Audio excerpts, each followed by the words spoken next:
All right, welcome to the Sae Bae cast, number 174 with Mod Ash. Mod Ash, how are we doing this afternoon? Hey there, and thanks for having me. My pleasure, and I'm really, really excited for this one. And I just want to say off the bat how grateful I am that you reached out to me privately after I publicly asked you to come on the cast because it seemed like the only way I could reach out to you. Well, truth be told, I was very keen to do it. I mean, I gotta say, I'm not exactly picky about talking about RuneScape. I've talked to people in the street randomly about RuneScape if they approach me, which does happen. But it just happened that around the time you were asking, I'd got three back-to-back concerts to perform in and also prepare for in advance with a lot of practice and quite a bit of work going on as well. And it really wasn't a good time. So it, pushing you back there was a very literal thing of it's not a good time. I'll try and get back to you. And I was very pleased that a few weeks later I could get back to you and we could do this. I've been looking forward to it. Awesome. No, that is honestly like it made my week. So I really appreciate it. A lot of people have been asking for you to come on this cast for a few years now. You're not only pleasing me, but a lot of other people. So and there's so much to talk about. I saw the Twitter thread and most of it was already answered, which is just totally fine. And that's honestly what I expected. But I think there's a lot of topics that we could go more into depth with. You were working originally with Andrew Gower. How was the early days of RuneScape and how did that all get started? Like, how did you even get introduced to RuneScape? And I just want to hear like the whole sort of story of you first working for Jagex. Gladly. So we're talking end of 2001, um, with some encouragement from my parents. I have to admit, I ended up joining the church choir, which was a folk group in those days. Guitars, violins, some singers. One of the singers was a guy called Andrew, who'd recently graduated, but was still coming back to Cambridge at weekends to hang with his mates in the choir. And he was, I think, living up in Nottingham at the time, probably recording sounds of his mother cooking bacon, according to the famous stories. um, but yeah, he was still coming back at weekends, and he was talking about this RuneScape thing and his ambition to launch members for it in the new year.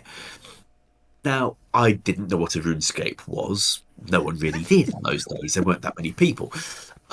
But his friends told me it's this mad thing Andrew's put on the internet where people click on rocks all day and Andrew gets money.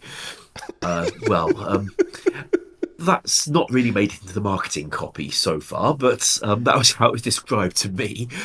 And I went away and read the websites. Because Jagex.com and RuneScape.com actually had a sort of manual on in those days, introducing the skills and what you could do at each level. And I sort of fell in love just reading about the progression, the way one thing could lead to another. How if you could use a better bow, then it could fire better arrows, and with the fletching skill, you could make these things and unlock access to more and more as you progressed. And I thought, yeah, I've got to get me some of that. Um, and yeah, made an account um, and started playing, free to play, because I figured, well, as an undergrad, I should probably not be spending my limited finances on computer games. So just keep it cheap and go free to play.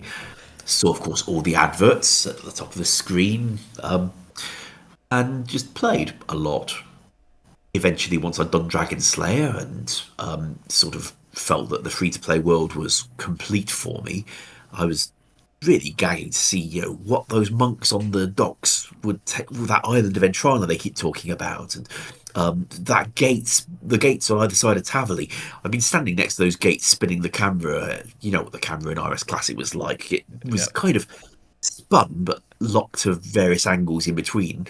But I'd been, trying all different angles to try and get a glimpse of a few tiles further and see what's out there. And yeah, I don't know exactly when I subscribed, but I did it and went through that gate and did Witcher's House and just kept going and feeling that this was a whole new world ahead of me and it was so exciting. Anywho, from 2004, I'm coming up to graduate, and one of our mutual friends was about to get married. Early that summer, which meant that his friends in their shared house needed a replacement guy to fill up their third bedroom so they could keep making rent. And they knew I was about to graduate, so they offered me the room. I thought that was marvellous because, I really didn't want to move back in with my parents after graduating. And we're talking 2004, so it was still just about feasible to make rent as a bottom level employee if you were in a shared place, maybe. Anyway, so I wanted that all right and said, yeah, I'll look for a job in Cambridge then. At which point, Andrew, sitting at the table, I think he was drinking Guinness, said, well, you can always apply to the support team at Jagex. And that felt like exactly what I needed. I mean, I was about to graduate with an MSci from Cambridge. Customer support wasn't the obvious career path, but I wanted to work on RuneScape, and frankly, I'd have wanted any damn job that didn't involve moving back in with my parents. So I totally went for that and applied and got it. Wow. So, but were you and Andrew pretty close at this point in your friendship?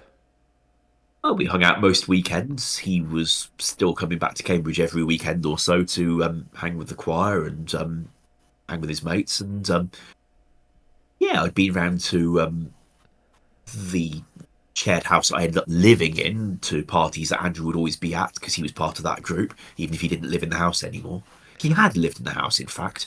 And when I finally moved out of it and we had to clear it and try and reset it to inventory state, I found some slippers in the cupboard that might well have been Andrew's own bedroom slippers. Or they might not. I mean, he almost certainly didn't want them anymore, so he threw them away. But it was an ongoing rental that had been running for 7 years. Andrew was one of the first people to move in, and he'd moved out. Another guy moved in. Another guy moved out. I moved in. I was the last. I was in the last pair to move out, and boy, did we get hit with a deposit bill for that. I just think that's so cool that you literally knew the guy directly and had a friendship with the man that's changed millions of people's lives, basically. Like the sheer fact that after over 2 decades, there's still a massive cult following to this game, and you were a part of it in the early days. What was Andrew like? Like, was he like a workaholic? Was he always talking and working on the game, or how was he in person when he wasn't at work? He was getting to the point where he needed to draw a line between work thought and home thought. And I mean, that's just something we learned. Andrew's having an evening off, probably doesn't want to be chatting about work. And, well, it's rather embarrassing, actually. One evening I went to the choir practice and then we sat in the chaplaincy bar afterwards. And I mentioned I'd tried to sign up for membership that day because that seemed like fun chat and thought it would amuse him. And I mentioned I'd been unable to do so because the system didn't work. And he felt actually that's a fairly big problem for the weekend, so he left the bar and went home to fix it. And I realised I was going to have to be a bit more careful about that kind of thing so as not to ruin his social life. On the other hand, he didn't. He just didn't have so many staff in those days. So if something went wrong, he had to fix it. He was the guy with the access to do so, probably, and he didn't have guys on call on contracts for that kind of thing. So if he wanted it done, he had to go and do it. And well, it's always a fine line between working out what you do tell to somebody in that situation and what you don't, because it will ruin their evening.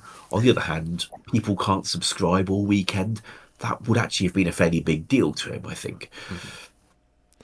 Okay, so 2004, that is the year I started original RuneScape. I played for a few years until the trade removal and wilderness got nerfed. But that I was just a kid. I was 9 years old when I first started playing, and I remember the game being pretty massive even that year 2004. But I don't know the whole growth chart of how many players started playing in the next like 3 years. But for you starting up until 2007, where all those changes were implemented, how much growth did the game receive, and what was the team like? Because I imagine the team was pretty small when you first joined, and I don't even want to know how like massive it got between just those 3 years, because I'm pretty sure that was like the golden years where the game just skyrocketed in numbers.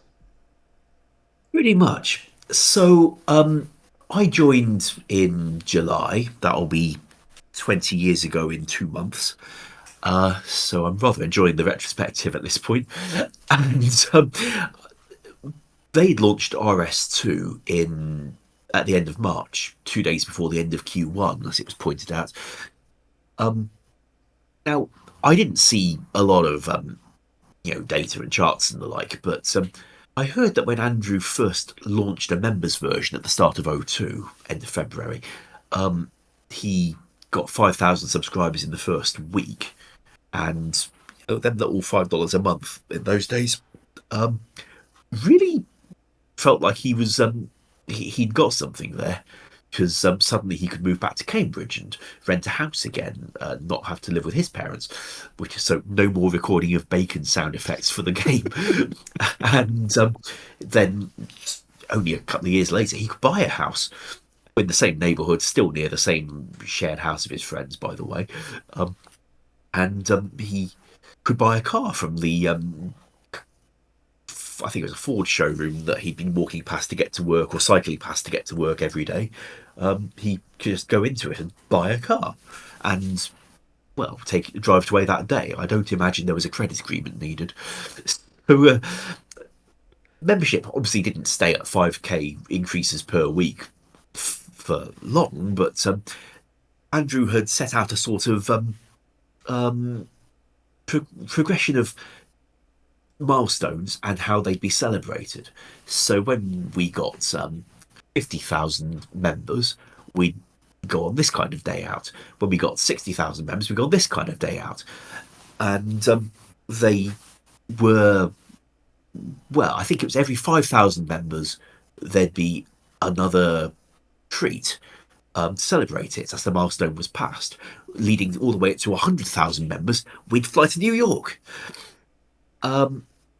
Thing is, around 2004, and this may be something you remember, RuneScape did a deal with Miniclip so that RuneScape was available to play on Miniclip. And that got RuneScape in front of a lot more audience. It was an extremely effective marketing deal. Credit, I imagine, to Constant Tedder, the first CEO, or possibly to Andrew, who knows. And suddenly growth was so fast that it actually did accelerate to the point that we haven't got through the last jolly yet but we've passed the milestone for the next one. And another one and another one. They're coming every week, and so by the time we got to New York, which was I think November 12th, 2004, if I recall, the company had actually was fairly on course to get near 200,000 subscribers. And it carried on. By late 2007, we'd passed the 1 million mark and had a massive party to celebrate that. Rented a field just outside Newmarket, had some fairground rides set up and a huge marquee, hired the amazing ventriloquist Nina Conti, who was doing that act with her really, really disturbed monkey. And also Goldie Looking Chain, I think they were. I'm not quite sure what possessed Constant to hire Goldie Looking Chain, but they did their Guns Don't Kill People Rappers Do song, among others, I think. And also a performer called Bruce Airhead, whose act consists of coming on stage, stripping to his swim shorts, climbing into a 6-foot balloon, bouncing around on stage in the balloon, and then the balloon bursts, and lo and behold, he's now dressed as Elvis. It is a very strange act. So that's how we celebrated. That's that is awesome. Oh my god, just the details you remember on that. Yeah, I think. I also Yeah, got go. some stats we got some ice sculptures made. Now, Jagex wasn't all just RuneScape. There was always the Mechscape project running in the background, of which I'd be very happy to chat later if you like. And to celebrate both parts of Jagex, Jagex commissioned some ice sculptures, great big ones, like 6 foot ice sculptures of, I think, things from RuneScape, also things from Mechscape. And one of them was a great big mech, as you might expect. Great big stonking thing made of ice. And I think what people were trying to do was pour their shots onto it and then lap it off the ice. And one of our staff, apparently quite drunk, misjudged the face movements while doing this and managed to smash out 2 of his front teeth on the groin of a giant ice sculpture of a mech. It's an industrial accident you don't normally get at company outings, but it's stuck in my mind. Oh my god, was it just blood like pouring down the ice after that, or what? Well, I wouldn't lick something off of it, but then I wouldn't lick something off that area of a giant ice sculpture anyway. Oh my god. It's funny you bring up mini clip because I mean that's how my friends and I discovered RuneScape, and yeah, I don't even. I mean, where did the idea come from to put the game on mini clip? Was it Andrew's idea, or did somebody reach out to him saying, "Hey, like we would like to have like a partnership with you guys," or how did that all work? The business dealings of Jagex were always and are always still rather outside my visibility. My guess is that Constant, the first CEO, he existed to try and help the business do what it wanted to do, which is write RuneScape and get people to play it. And how can you do that? Well, if you can do a deal with some gaming website to put your game on their website, it's maybe like an early version of getting on Steam and getting in front of all their audience, only 15 years earlier. Interesting. So a lot happened in between 2004 and 2007, as I already said. And one of those things, and it was mentioned on the Twitter thread, was the Falador Massacre, which occurred June 6, 2006. And you said that was one of your most memorable moments at Jagex. So can you just run through that day, what exactly transpired, and maybe even give more of a detailed history of what exactly happened in game for those that maybe aren't as knowledgeable on the whole history of that day? Sure, sure. The Falador Massacre always comes up, which is one of the reasons I class it as memorable because, frankly, everyone does seem to remember it, and of all the things I'm ever asked about, I think it is the most common. Now, unfortunately, I'm in my mid 40s. My memory isn't what it was in my 20s, and when a player who'd been, trying to research the event analytically, referring to screenshots and timestamps and things, he found that some of my recollections didn't line up with the timestamps he was seeing. So I may honestly be a little foggy on the fine detail. But my recollection of it is a few days earlier, I'd been in the office and one of the managers talked to me about how, you know, Andrew doesn't want to have to be the guy who gets called out for every game emergency, especially with his bigger development team than there used to be. He didn't train them all himself. He doesn't want to be the guy who gets called out at 3 in the morning if their code goes wrong, like happened with the release of Fairy Tale 1, where the secateurs could let you one-hit everything and anybody, except the Tanglefoot. Um, if you fought the Tanglefoot with the green secateurs and then went and fought anything else, you'd probably one-hit it, be it the Calphite Queen or a player. Worked fine on the Tanglefoot. But unfortunately, anyway, Andrew was the guy who got that call out because there was no one else to call and nobody else would have had access to deploy a hotfix. Anyway, it had to be Andrew. Frankly, if Andrew had fallen off his bike in front of a bus in those days, there'd have been no more RuneScape because nobody, I very much doubt anyone else would have had the access to turn it on. I mean, thinking back, maybe he had some deal with Paul involving a safe that Paul could open in the event of that. Who knows? I've never asked them, and it would probably come across quite weird if I did ask. But anyway, Andrew had been the call out guy, and there was that. And there was the time I called him myself about the people being able to PK in the Abyss when the Abyss first came out. And Andrew had let the middle manager know he wanted to delegate this. I mean, you would, wouldn't you? If you're the founder and you've hired a team of people, you might think, why don't you hire one of those people to do the call outs? And he'd suggested me because I guess he trusted my code. I was doing all right for coding in those days, and he trusted I wasn't going to do anything, well, corrupt with it, I guess. Anywho, so the manager asked me, how would you feel about, being on call and adding that to your, contract and duties? I said I'd be up for it if that's what they wanted. Yeah, give us. And they went away, and I heard no more about it. Anyway, not that long later, I'm in bed at 1:30, going on 2 in the morning or thereabouts, and my phone goes. I wake up and answer it, and it's a voice I don't recognise. I found out afterwards it's Mod Slake, the sysadmin. And what Mod Slake said is, "Hi, I understand you've been open to taking on call out work. We've decided we'll go ahead with that. This is a call out. Are you free?"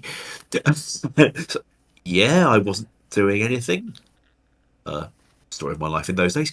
And and he said, so it's been reported that players can kill each other in all over the game, including like Falador. And I've talked to Andrew. Andrew said it sounds like a genuine problem rather than a misunderstanding. And he gave me your number. Can I pick you up and take you to the office to fix it? So I said, sure.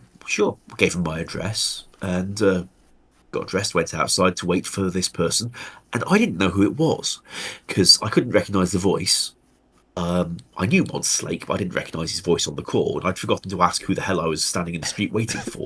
So I just loitered at the curbside in the night, waiting for a car to come and pick me up. Apparently, there's a different kind of work for that normally, but anyway, eventually a car drove up, and it was a guy I recognised. It's like, oh, you're the one I've been talking to, right? So we drove to the office, and we got access to go in those days because we all got swipe cards that would let us into the office anytime, day or night. Though back then, not like today. And I settled down to try and work out what was going on. Understood that okay, in player road houses, there's a challenge mode and there's a PvP challenge mode. The check to see are you in challenge mode consists of seeing if a variable is set on you. When a house is put into challenge mode, everybody in the house has that variable set on them, and when the house comes out of challenge mode, the variable is taken off them. If they leave the house through any official means, the variable is taken off them, which means that they can't fight people.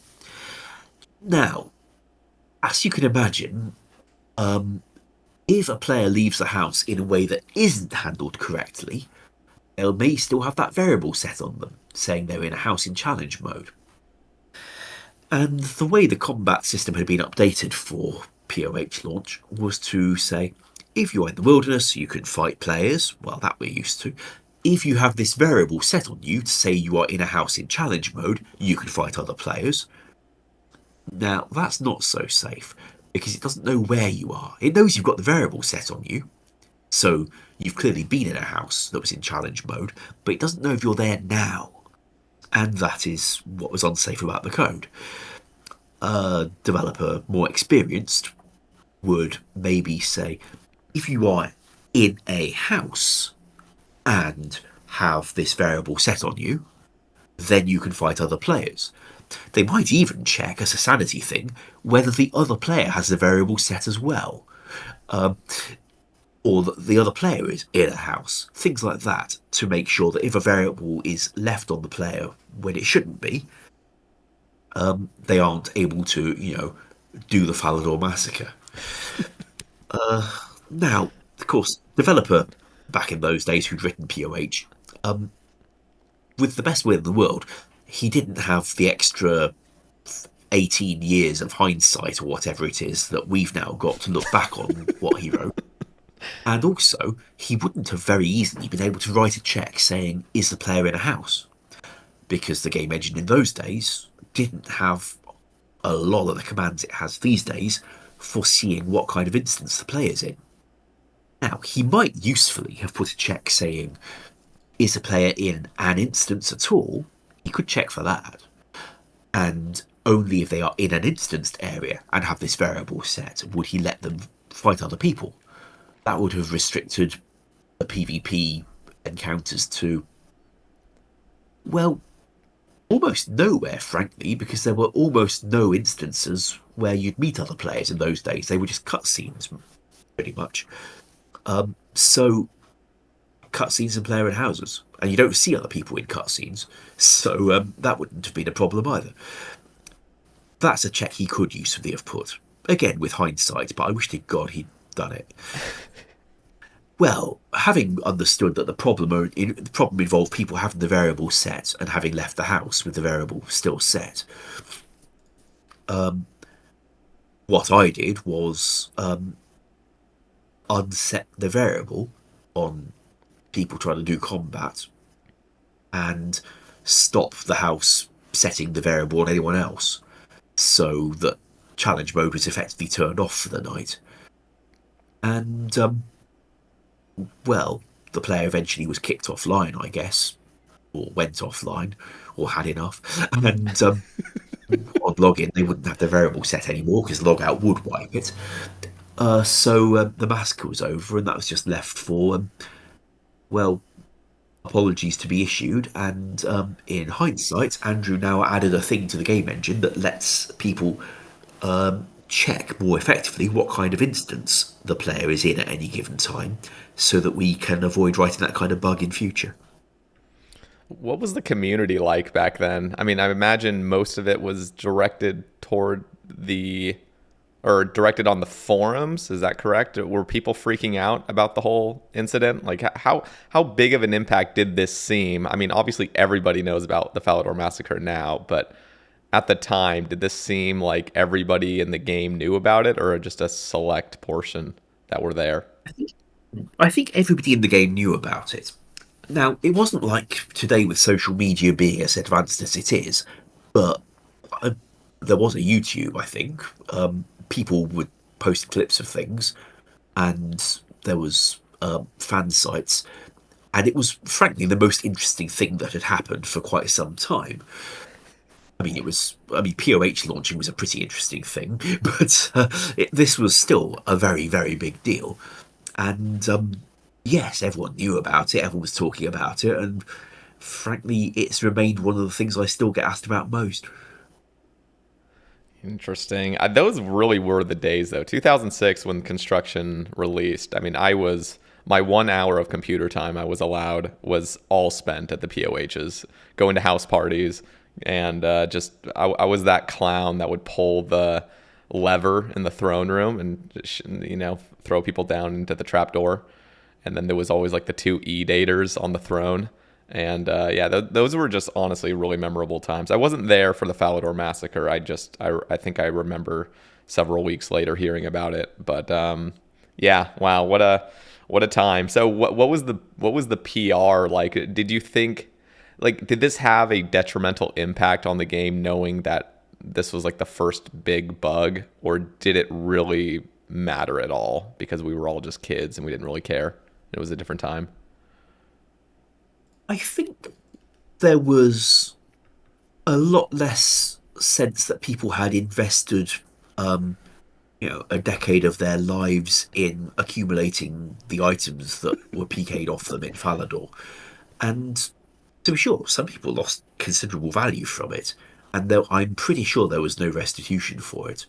So it was a big deal to some, but it wasn't the same level of expectation that you might see these days. I think these days, if it happened,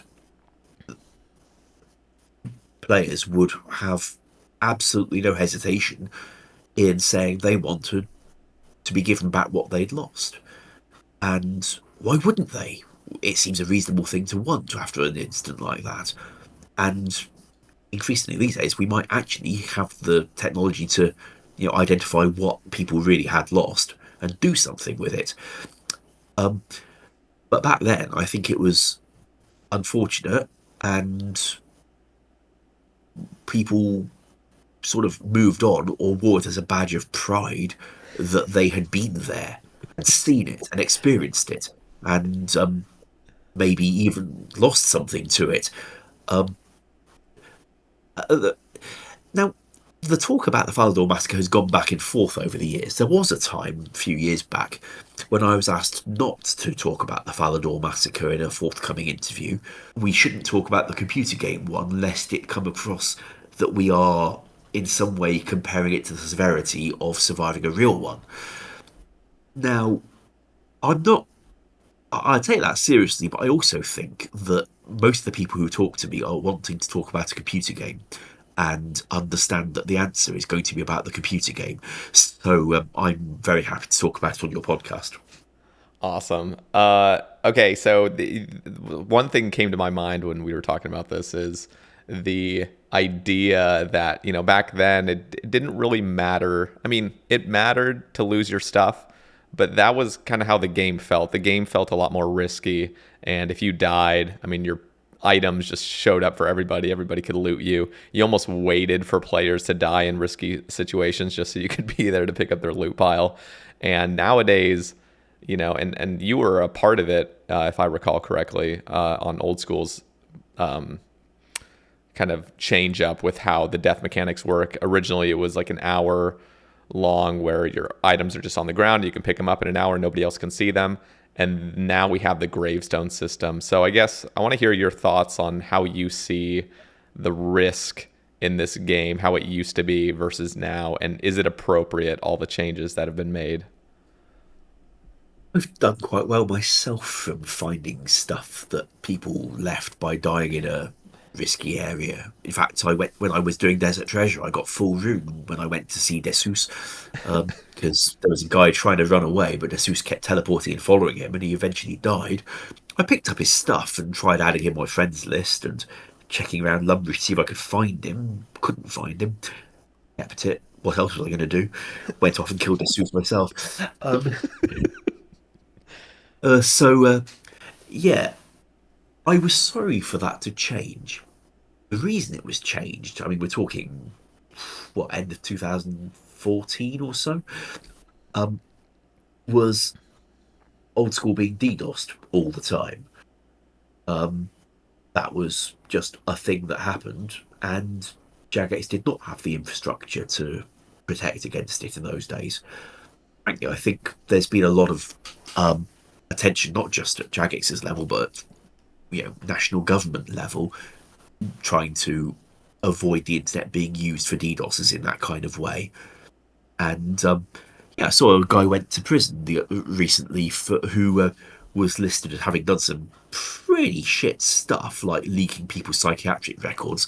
But apparently, back when he was younger, he was part of the Lizard Squad that would just knock games offline. And yeah, that used to be much more of a thing. I guess times have changed. We've got better protection now, and could be that internet infrastructure might be a little better at dissuading, discouraging that kind of thing too. But and people really did go to prison for this sort of shit. Anyway, back then people were dying. High risk in that situation stops feeling like all the fun of the game and starts feeling like unreasonable, because it wasn't the game that killed you at that point. It was unfair. And in those circumstances, as a temporary measure, we were asked to make death much more lenient, make the items stay for longer, and make sure they couldn't be seen by other people. So that, yeah, if somebody did attack the game world for profit, they wouldn't profit because they wouldn't see the items that got dropped. and that made a huge difference to whether they'd bother targeting this game. Anyway, temporary measure ended up lasting over 5 years, and that was partly because nobody really wanted to bite that bullet and try and turn it into a more reliable or formal or more risky system. And it lasted a long time. There was always other things the game needed, and this one was sort of left. One of the things that made me particularly keen to resolve it, though, is that if items are on the ground and the game reboots, the items are lost. And from a tech point of view, that's solvable by just putting the items not on the ground. So I was quite keen to get the items off the ground and into some kind of receptacle, just so that if a game world rebooted, items on the ground wouldn't be lost for that. It didn't help UIMs, but it would help 90-something% of the other people, so I considered it a bit of a win. And we agreed on gravestones, we agreed on giving them a shorter time period, but by this point the community didn't seem so willing to go back to just losing all your stuff because you didn't get back there in time. That they'd been experienced at having an hour for a long time. We settled for a compromise whereby you get a smallish fee to pay if you get back there in a shortish time, and you get a substantially larger fee for going to death to collect them there. Maybe we could have afforded to be harsher. It could be that if we'd pushed for a harsher version and launched it and ignored the community objections, which were real, by the way, maybe that would have been better in some way for players' expectation of risk. On the other hand, players were the ones with the new expectation of risk that we'd set from 2014 with the hour-long reclamation time. And for legitimate customers saying, no, I've played this game for, 5-6 years, I don't want it to go back to some vision from a different era. I want it to stay as I've got used to it for a very long period of time. And, some of them were quite personal about it. Even they saw me as a relic who'd been around for such a long time and hadn't realised that the community had moved on, and I needed to listen to them and respect that they, the community, were saying, no, we don't want that high risk back again. We set those who were willing to discuss it with me, we settled on a compromise, created Death's Coffer as well as a way to help people who can't liquidate their stuff so easily, which would include Irons among others, but also legit players can, non-Irons can use it too. They're given Death's Coffer so they can help with the fees that way. And it sinks gold, it sinks some items, not much, and is a bit more controllable than having the things on the ground where an unexpected reboot will wipe them in a way that's not fair to anybody. I think it's a great system. I've personally enjoyed it, and I was one of those players as well that just got really used to the hour-long loot piles. So I was definitely in favor of not going immediately back to the caveman days of just losing all your stuff, or even having other people be able to loot it for you. And plus, we live now with the game that literally has items that are so rare and so valuable. It's not like just Barrows items and whips and dragon chain bodies like in the good old days. So it's so much more of a time loss when you die if you were to actually lose your stuff. So I want to bring it back to memorable moments, because you mentioned two memorable moments. One was the Falador Massacre, but the other you said was you completing Summer's Bane. Can you tell the story on that? I was quite nervous doing the summer quests when they came out. they were set in the wilderness. Now, this was at an era when the wilderness didn't have PvPers in it, so not true wilderness, but I knew just how nasty those Revenant ghosts could be, and they were unusually nasty to have following you, especially as they could go around some obstacles a bit. So I was nervous hanging around there, and the Spirit Beast is a fairly terrifying looking thing that acts unlike anything anyone's seen before, and you're challenged to do fairly intricate actions in an environment with that thing, trying to keep away from it. So, yeah, I was quite, I suppose, excited, had the adrenaline going while doing that quest. And when I completed it without having died, which was my goal, I felt massive excitement and gave an actual scream of joy, which probably pissed off my housemate a little, but he didn't complain. Yeah, it was just felt like a really good challenge and a good feeling of having overcome it. And yeah, it's one of the high points for me in terms of playing the content. How much did you play back then? I feel like, and especially the J mods I've talked to recently on the cast, it feels like when you start working for the game that you loved, you kind of lose that sense of magic toward the game because you're directly working on it. Have you ever felt like the game kind of got diminished as a player when you started working on it? A little. Now, sometimes there's some good aspects, like once you understand about ticks and movement and how run mode works, you sometimes get a little more confident. So I used to amuse myself by hanging around in the caves under Lumbridge with a Santa hat on instead of a spiky helm, and walking back and forth through the Wall Beast with a Santa hat on, which looks like a stupidly risky thing to do. Except if you know which tiles you can go between, and you make sure your run mode stays on, yeah, you're fine. So I did that to freak players out. They didn't know it was a J-mod, by the way. They just saw a woman wandering back and forth through a wall beast with a Santa hat on for the sheer hell of it. Got to get your jollies where you can, I guess. But also, yeah, if you're focusing on something all day, sometimes focusing on it all evening as well is less appealing. Also, you know, you get 20 years older, you accumulate a few other commitments in life. And yeah, if I stopped playing the violin in local orchestras and stopped, being on the board of a couple of charities, I'd have more time for gaming. That is not the life choice I've made, though. So, yeah, I was playing quite a lot still in those days, partly because, I was spending a lot of that time in the game, but not training very intensively because I was DMing, well, nice American woman I'd met online.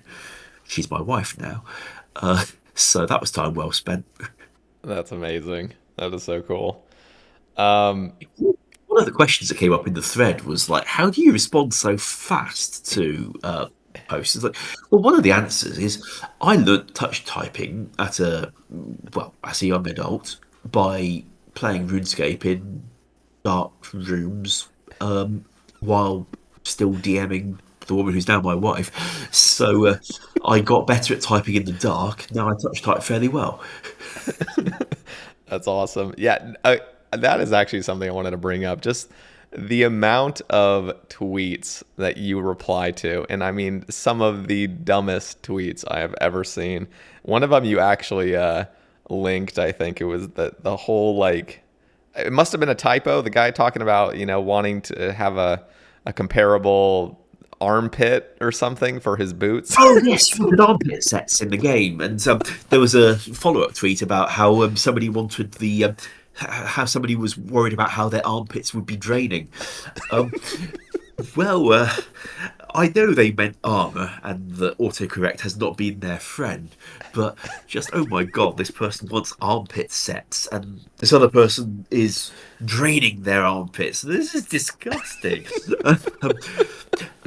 Yeah, I kept hold of that one because it was just special.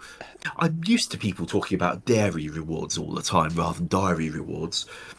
But no, the armpit sets is my favourite still. It's just so like you just tell this guy's being dead serious too, but it seems like such a troll. Yes, another one I posted was from a player who wrote in asking whether I've got ASD. I think it was, or ADS. Uh, well, never been tested, probably never will be. Who cares? Got a nice job, nice wife, play the violin in a symphony orchestra. What more you want? For real, yeah. I think of when mobile came out and we started seeing reviews on the App Store about people that had literally never played the game before, and their first experience with RuneScape is literally playing on a touch device that has not been optimized hardly at all because it's like the first release of the game, and you just see people just they're just throwing a fit in the reviews about how the game just isn't giving you enough tutorials and teaching you things, and some guy died to a mugger like the first few minutes off of Tutorial Island, and just having like a scathing review, 1 star. And just real, I think those are like the cutest posts because you know they're dead serious, and you know it's probably a kid that just thinks this is a brand new game on the on the App Store and it's never been played, before for the last decade and a half. So Yeah, there's a lot about the user interface for mobile that I regret about the initial launch of it. For what it's worth, mobile had a troubled development. It was officially top priority through 2017. I believe it was even announced that it would come out in winter 2017 by a now departed manager who explained at the time, no, if you put a deadline out in public, then that will focus the whole team's mind on ensuring they hit that deadline. So that's how you get things done. And he ran into the reality sandwich that some things shouldn't be rushed to that extent, and sometimes your live product that actually matters, in addition to what you're planning on doing, the live product matters too, because that's where all your money's coming from in the moment. It will have urgent needs that require you to take engine developers and say, all right, stop working on the next big project, fix this immediate pressing problem, and that should be their priority to put the fire out. So the whole let's put a deadline out in public because that will make sure everyone works really, really hard to achieve it. It's got its limits. I get what he was trying to do, but it was not a sensible thing to rush, I think. Also, the initial content developer assigned to work on mobile, he was on it for, well, quite a while, months, I believe. And its backlog didn't really seem to be progressing very far. And eventually he became unavailable for a month. I think he took a holiday and then got stuck in America for visa reasons, he said. And so I was sent over to pick up the slack in the meantime and identified, well, there's just no framework to how he's trying to handle interfaces. So as it stands, you're going to identify every interface individually and define them as all needing individual fixing, and you'll be at it for probably years at that rate. What's needed is to start from an actual framework that defines which parts of the screen can and can't be used while different other things are open. So, and then build all the interfaces inside that, at which point it will do the heavy lifting and all the logic, and you don't have to handle every interface manually, individually, waiting for QA first to find that it exists, as this other guy was planning on doing, it seems.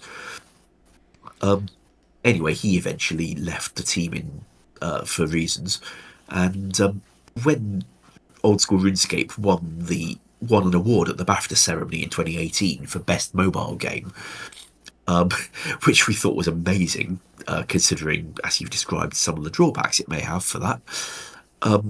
We sat round the table at the BAFTA ceremony and raised a glass to that guy for getting himself removed from the team, so that myself and Mod Ed could take over and make the content side of it at least work, so that we could launch it all. Yes, there were some ill feelings still. That's funny. Yeah, no, I mean, mobile has really, I don't even know to what extent, but I'm imagining mobile has played a huge part in the growth of Old School. Do you have any numbers on that or anything to say on just the impact mobile has had on Old School? I mean, I think the increase we were having at the time just became a slightly steeper one. Yeah, 2018 there was a fairly steep increase. Yeah, it did pretty well actually. Well, there's three main things that I think of when it comes to Old School growth, and that's mobile, leagues, and Ironman mode. Ironman mode was obviously the first. Do you have anything like any thoughts on the impact Ironman mode has had, and also leagues? So, they have different impacts. The mobile one did a big peak and may have continued trending up from there, though it's rather hard to tell how much of what happened next was because of the league rather than because of mobile.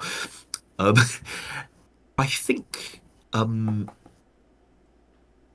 leagues tend to have a spike in the numbers. A lot of people come in, play intensively, and at the end of the league, they dwindle again. Not all of them. Many stick around, many don't. Ironman being a permanent mode that you can keep playing, and that in most cases is quite fun to keep playing, that had much more of a persistent effect, as far as I know. And when Group Ironman came out, that of course rocketed the numbers. And in fact, the team decided on the strength of that to wait a little longer before putting out the next league, on the grounds that we didn't want all those people who just committed to being in an iron group together to then have like half of them walk away from their group for a month or so. We thought they wouldn't necessarily go back to their group after that in a lot of cases, and it would destroy the rest of the group as well as a result. So with regret, we moved the league back a month or two to let Group Ironman have more of its honeymoon period. But Group Ironman and Iron Mode and the launch mobile, those are sort of long-term effects. A league is a short-term effect. On the other hand, it can be a very good short-term effect. As long as we can keep the format from getting stale, I do expect they will continue happening. It is always a shame when one update is going to start crimping on another one's style. But however great Group Iron Man is, it isn't for everybody. I mean, we didn't expect it to be for everybody. So ultimately, we're sooner or later going to have to get back to catering to all the other ones again. And the league, well, a good league could appeal to a heck of a lot of those as well. So I think it's inevitable that something else is going to follow probably sooner than we wanted, especially if groups are going to persist for months or years. We weren't going to just wait indefinitely for that to carry on. Yep, that's true. I want to talk with you about the trade restrictions in 2007, and this is something you said on the Twitter thread about like your, I guess, disagreements with how the team decided to do things. So like one of them was the trade restrictions, which if I recall correctly, there was just legal things that made that necessary. But then you also said in 2012, the update with buyable spins you were against. Meanwhile, the team thought it would be a good idea. So if you want to talk about those two things, I'd love to hear it. It's never all clear what the team would have been or thought in some of these situations. At that time, a lot of decisions came from rather higher up. After all, the decision to, well, the perception that Jagex was threatened by so many dodgy payments from real world traders that Jagex had to save the game by sacrificing that kind of gameplay so as to keep real world traders out. Well, that's a decision that came from all the way up, and the team's input was not really sought or required.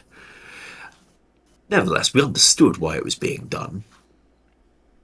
We were allowed to, tell our manager Mod Hobagoli, why we thought it was a bad idea, and why we thought that the gameplay being lost was too valuable to lose.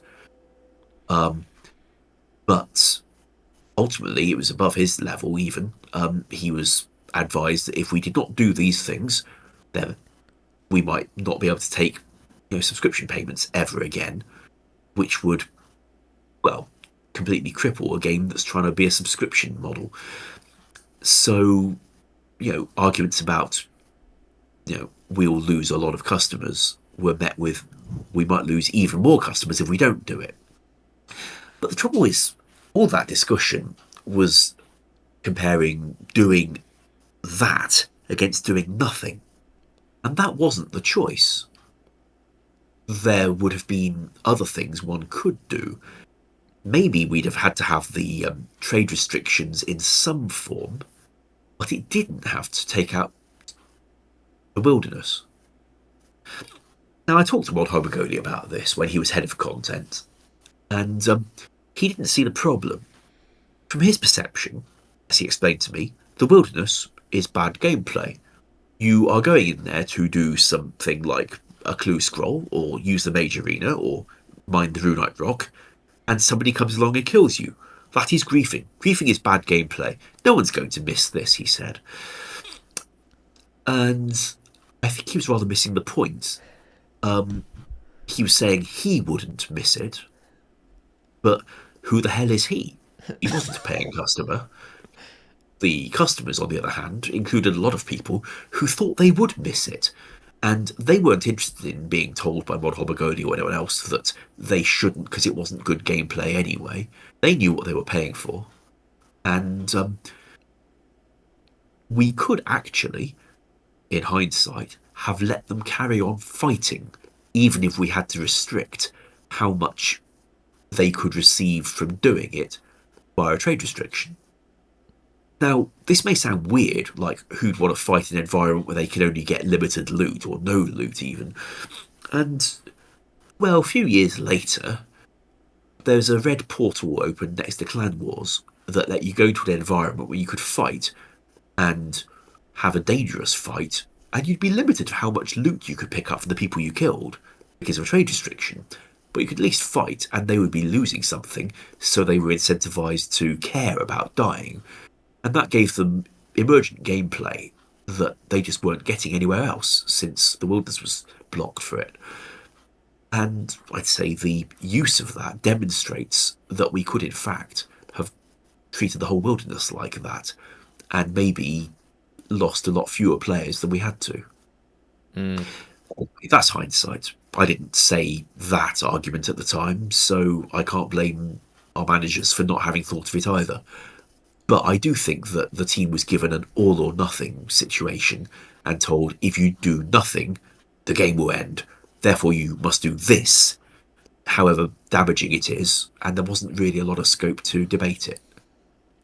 Yeah, that was definitely around the time where my friends and I kind of quit playing, and it is unfortunate. I think the biggest thing for me was the trade restriction. I wasn't super into PvP, but yeah, maybe it was just a matter of, all this pressure all at once that made the decision have to just be made way more quickly without further thought. But yeah, hindsight is always 2020. It was also being talked about for months beforehand. It was listed on the schedule for end of the year update of Ultimate Doom. It was written on the company whiteboard. Now, one of the managers thought this was a bit negative, so he replaced it with update of Ultimate Awesomeness. But it didn't help morale, It really didn't. But nobody mysteriously seemed to be wanting to push that one forward. But the deadline wasn't going anywhere, and Top Brass did require it, and we delivered it. There was also some trouble with the design for it. Now, the Wilderness, it was going to have trade blocked in there, and therefore it's going to have PvP blocked. And some of our designers were tasked with identifying what do people do there and how shall we replace it. Well, they use facilities like the clue scrolls, the rocks, the mage arena, all that. They use those while they are at threat of being attacked by a PKer.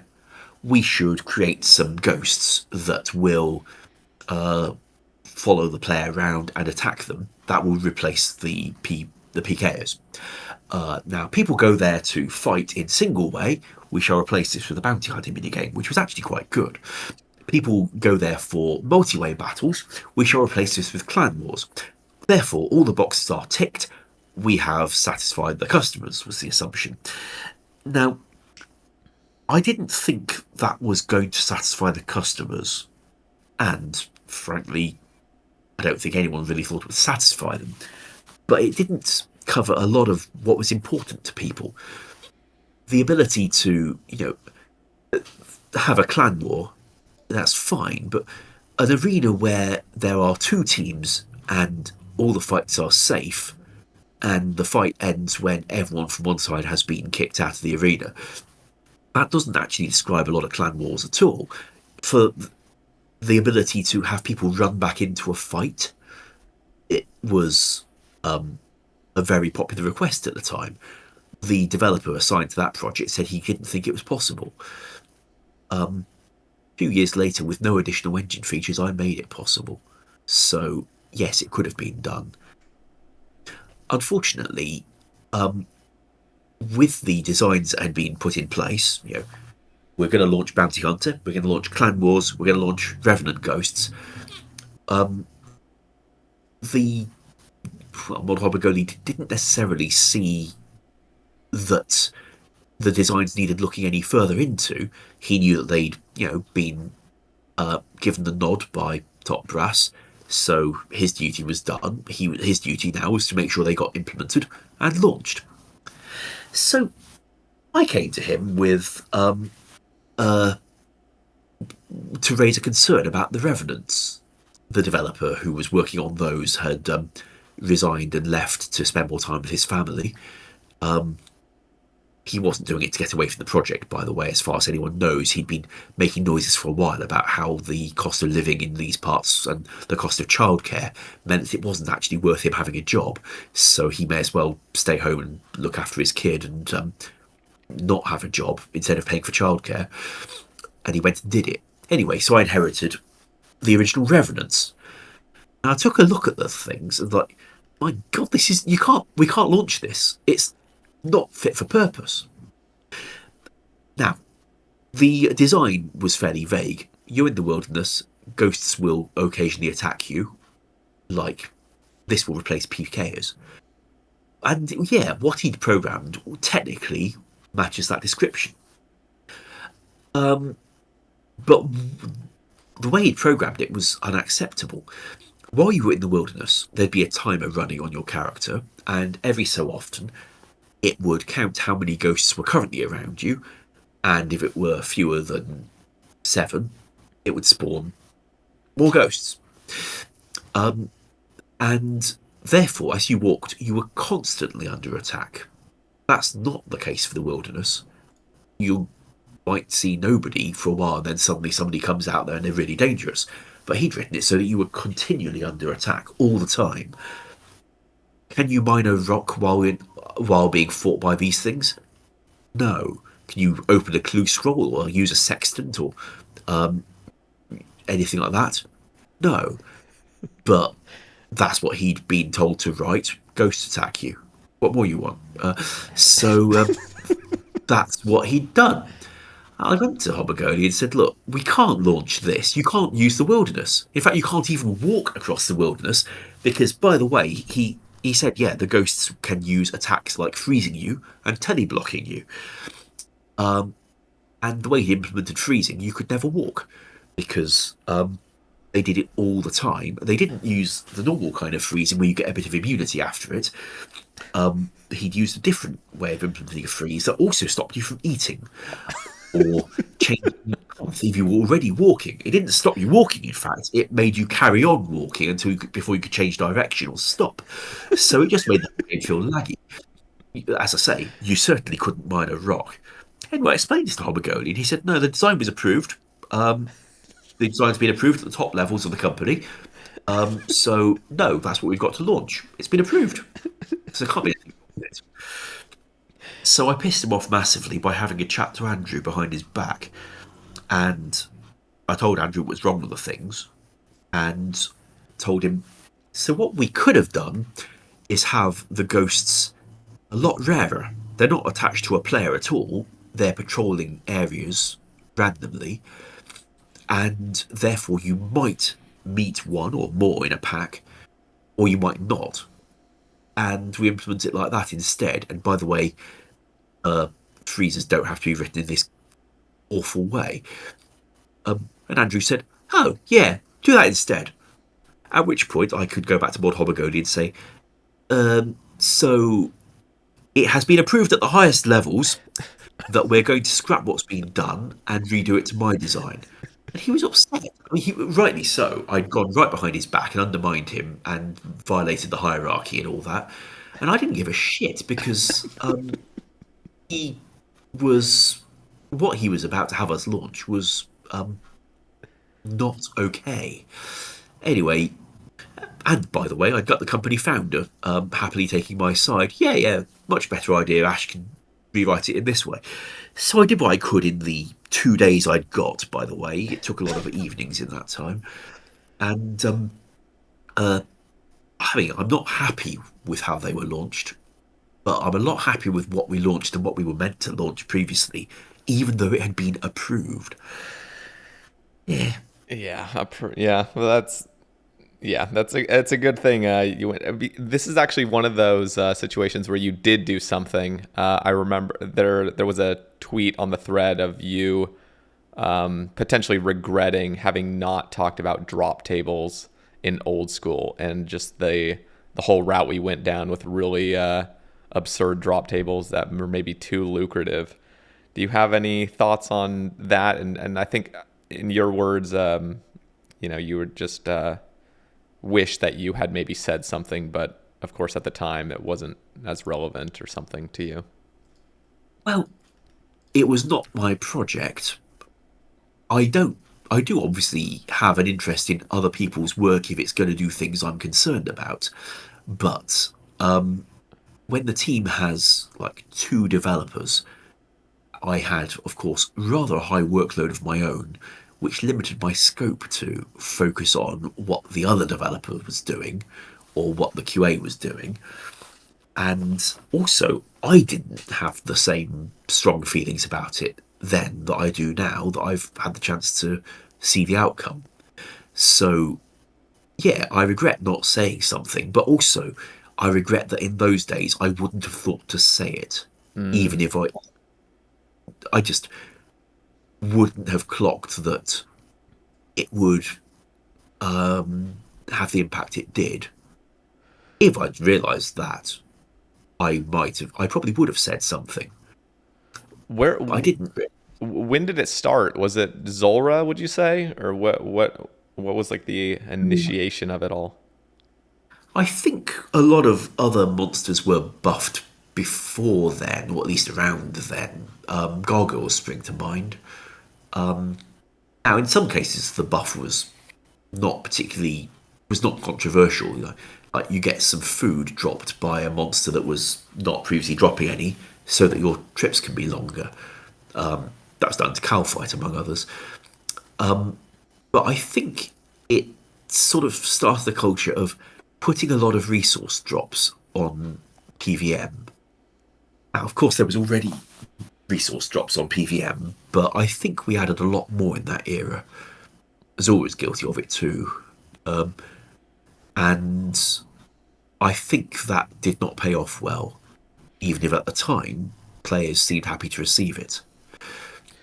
There was some. I think some of the J mods were talking about, and again, I didn't even start Old School till 2015, like halfway through the year, but and so this stuff was already happening. But if I recall correctly, the reasons for these really lucrative resource drop tables were because they wanted to make botting less profitable, or to at least allow players to not have to do the monotonous botting activities to gather resources. I can't remember the full argument for it, but is there anything you have to say on that?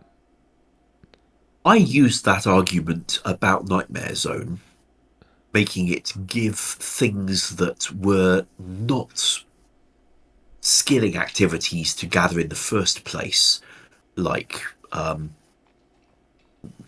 well, I forget exactly what we put in there at the time, but Blue Dragon Scales, I think, was one. Dragon Scales, that springs to mind. Like, that wasn't a skilling activity. There's no XP for picking them things off the floor. You just, if you want them, you walk into the area and pick them off the floor like a hobo. And evaluating that felt kind of okay to me. I mean, even before players got so attached to the, you know, snowflake builds that are so common these days, I was willing to take the gamble that if people played a mini game, even a fairly repetitive AFKable one, instead of picking the things off the floor, or instead of clicking on the rune essence mine, or instead of picking red spider eggs off the floor, or picking flax, all these things that give negligible XP, it's an insult to ask you to go and do that as a skilling activity. So for those situations, I advocated shitting the items into the game from a mini game or from any other PVM activity, or anything fun that players might want to do, with the side effect that it would undermine anyone who'd written a bot to gather the items in the old way. Now, I don't believe that argument should also be applied to things that are genuinely skilling actions. Higher level mining ores, for example, that a higher level miner might expect to get. So I would not approve of using that argument about those items. But I've explained the scenarios where I did think it applied. It was places where the skiller would not do it for skilling. Makes sense. I think, yeah, because the noted flax always comes to mind, and that's an exact example of the non-XP gathering hobo method. So, Yeah, like, yeah. if we've devalued standing in that damn flax field, I can live with that. Except it was restricted to only main accounts. All those in Ironman had to still suffer, but they decided to do that themselves. That's their fault. That was a tricky one. I think it was. I think it's inconsistent that that restriction exists as it does, but late 2014, when the community has got very excited about irons as a possibility, watching Foe and Boaty, etc., that's at that time iron was seen as meant to be the hard version of the game, where a player who's getting excited about this new harder self-reliant mode might also see it as quite intuitive that this particular source that gives a lot of items relatively easily wouldn't be in keeping with the kind of gameplay they were expecting. So yeah, we left the restriction in. Now fast forward nearly a decade, a lot of people play irons who don't remember how it used to be. So to them, it's a very random restriction in the minigame that has no real bearing on their trade restrictions. So they don't see why it should be.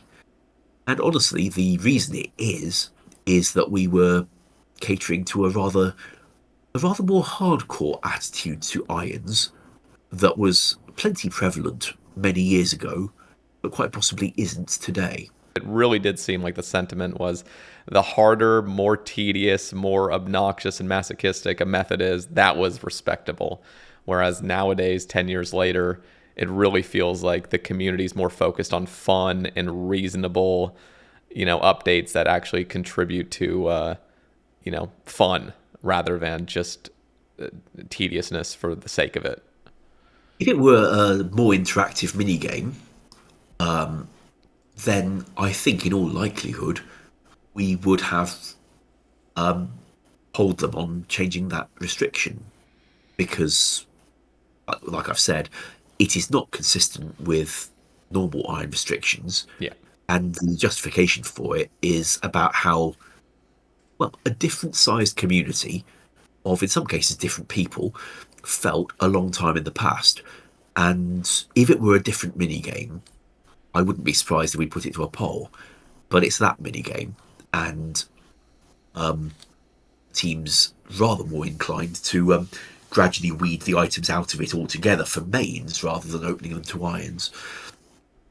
I mean, I'm putting words in the team's mouth here, but I've seen us do it to at least two of the items so far. Spider eggs, blue scales, I think. I wouldn't be surprised if we continued in that direction slowly so that the problem, the inconsistency, is addressed from the other side, taking it away from mains rather than opening it to irons. Okay, let's take a step back again and talk about the buyable spins in 2012. And let me also just state before I let you respond, I recall as a kid seeing like a statement from Jagex basically saying like we never want RuneScape to be a game where you have to pay to get an advantage in game, and that seemed to all go out the window around 2012. It did, and the people who wrote that statement were the original founders, the Gower brothers. Unfortunately, once they sold us, their words were no longer binding. And if they'd wanted to have that control still, it's not compatible with selling a majority stake. So once they'd let go of that control, the new owners did not feel bound by what had been said before because it wasn't them that said it. What were your thoughts on the whole matter? Did you was there any sort of pushback? Was there like part of the team that thought this was bad, or was this all just higher ups? Just we're going to send this out, and there's really no say in the matter. I chatted to one of the, I think he was an operations manager. His title might have been. He explained to me quite bluntly the return from people buying these things is considerably higher than the lifetime value of 7 years loyal playing from a standard subscriber. Therefore, obviously, it's the right thing to do. So we're doing it. Thanks for talking to me. Go away now. That's how it is. He was polite, but he was very blunt.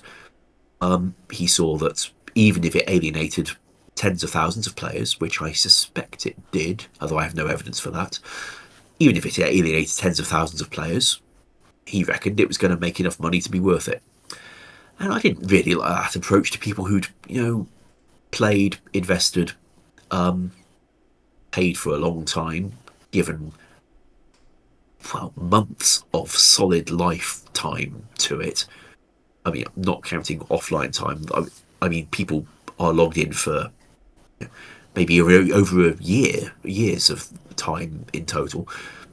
And I didn't really like the brutal financial decision to say it's all right if lots of them just go away. Furthermore, some of the reasons used in the aftermath of it felt a little disingenuous. According to the messaging I was shown, we were assured this is popular. You can tell by the number of people buying it. And the thing is, when you've got a high score table where people buying it will compete more effectively than people not buying it, that creates an incentive to buy it, even if you don't really like it. So I didn't feel that was a very good way of assessing its popularity. But some rank and file staff were using that argument to me, even casually in the pub, and didn't see why I was upset about it. Anyway, it was not a decision where my input was desired, and although I gave it anyway, that was the answer I got. I, almost all the staff from that era have churned out and been replaced with others, etc. So, not much point in having hard feelings to anyone who's still in Jagex over it. But I did not like that change and did not appreciate the move away from play to win.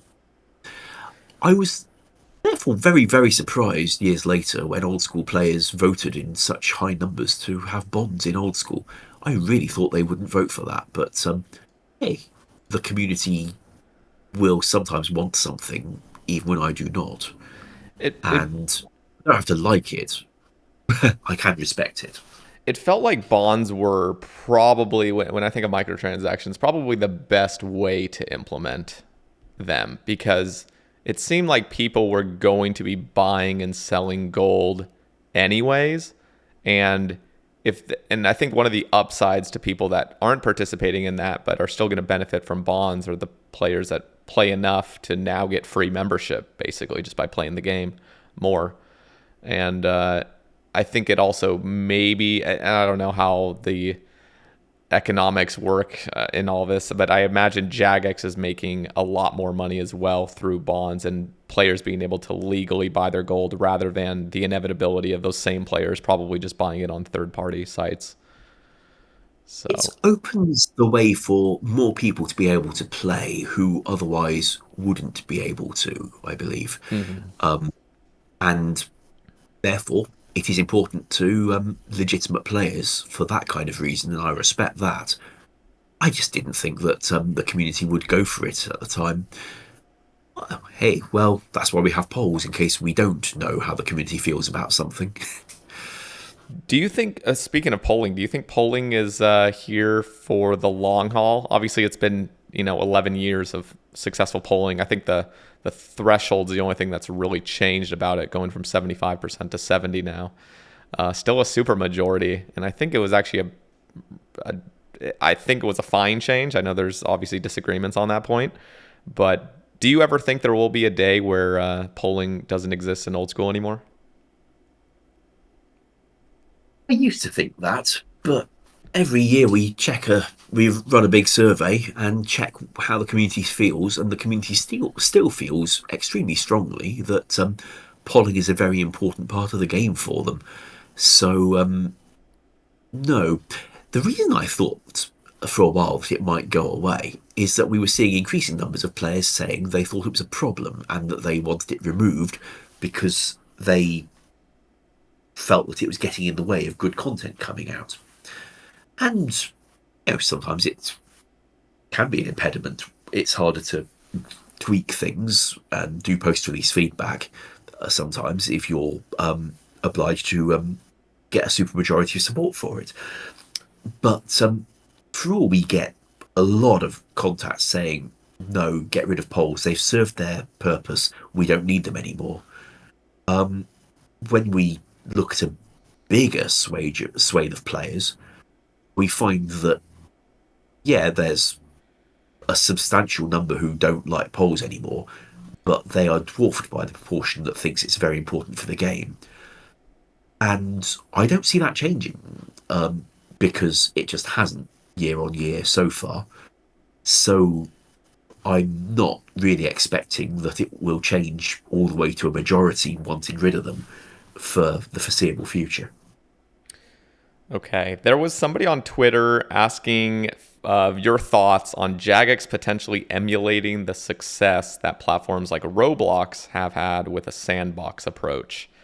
Matt mentioned on his episode, and I absolutely love that strategy. So the whole giving more power and creativity and just more creative freedom basically for the players, and allowing these sort of private sort of sandbox modes of OSRS. What are your thoughts on it? Matt always wanted that kind of thing when he worked with us. I mean, he and I chatted about it in the office. He was not in a position to actually swing the level of tech investment to make it happen. So, in that era, it did not. But you can see, perhaps from the last two annual surveys, among other research, I think, that we've been reaching out to players to gauge how they feel about, you know, event worlds that maybe a content creator could rent for a private event of their own. Nothing impacting their progression in the main game, but having some sandbox fun, or their own dead man, like we did for Avyscape. In fact, winter 2022, I think it was.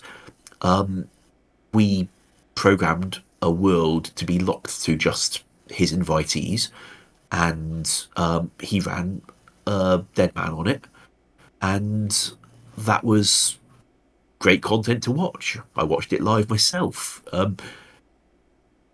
The idea that we could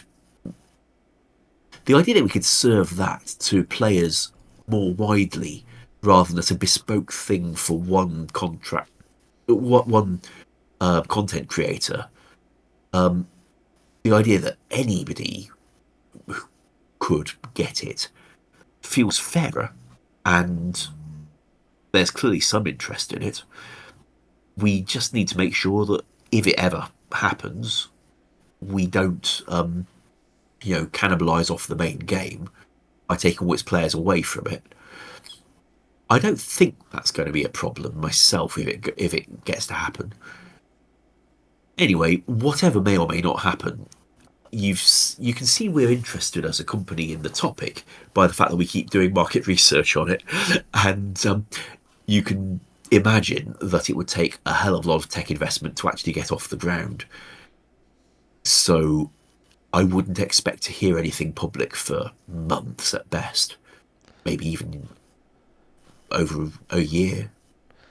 Okay, well that's interesting. I think also in the surveys, something was mentioned on a potential, and just the fact that you guys are surveying it, gives me a little bit of excitement. I'm one of those players that I think would enjoy this, but the question of releasing an old school, where whatever that means, whatever you guys would decide, whether it has all the new tech and functionality and accounts and all these other things that are more streamlined nowadays, but just releasing the content of what was in the game in 2013.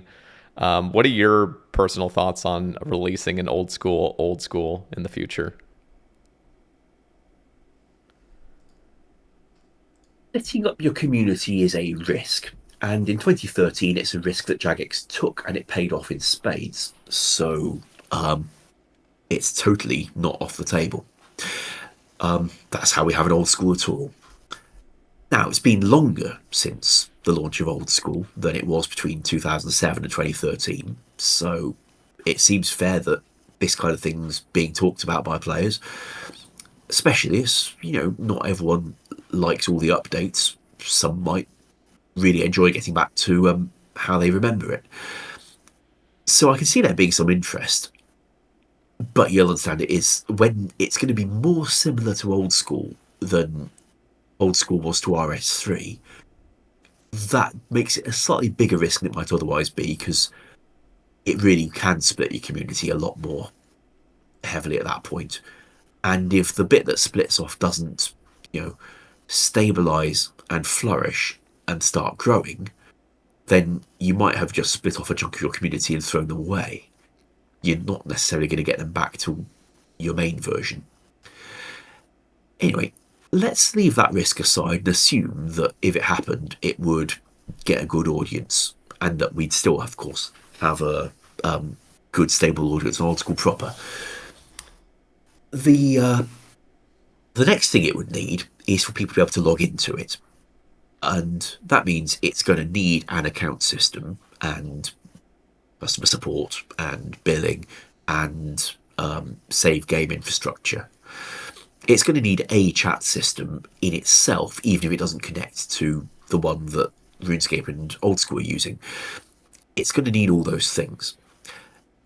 The company would have a choice at this point: merge it into the one that's being used by current players, or split off an archived version of an older system and have it use that instead. If we merge it into the current one, that means that we've got to, stop developing the current games to spend the time merging in this third branch, which took time in 2013. Time well spent, but it is significant nevertheless. And it also means that moving forwards, that's 3 games that have got to be updated for any infrastructure changes rather than just 2. So it means future development will be probably slow as a result. And let's face it, on some of these things, development over the years has been blinking slow as it stands. Heck, the improved account system was being talked about in, early 2019? So, yeah, these things take time. Making them support an extra product is going to make it even more time for anything in future. Yep. So the alternative would have been, okay, maybe they don't need Jagex accounts. They can just carry on using the old one. Well, that means that Jagex has to maintain the old one for the rest of eternity, which is even more overhead costs, I suspect. So that's not great either. Anyway, from a purely gameplay point of view, I think it would be a really nice nostalgia hit. And to some extent, we saw in 2013 what happens when you give people that nostalgia hit. We got a huge number of players in our first month. 6 months later, half of them had quit and moved on. And you expect that. Not everyone's going to retain. But if the only thing that made Old School's player numbers actually start going up again, rather than continuing to go down, is when we started releasing more substantial updates. God Wars, for example.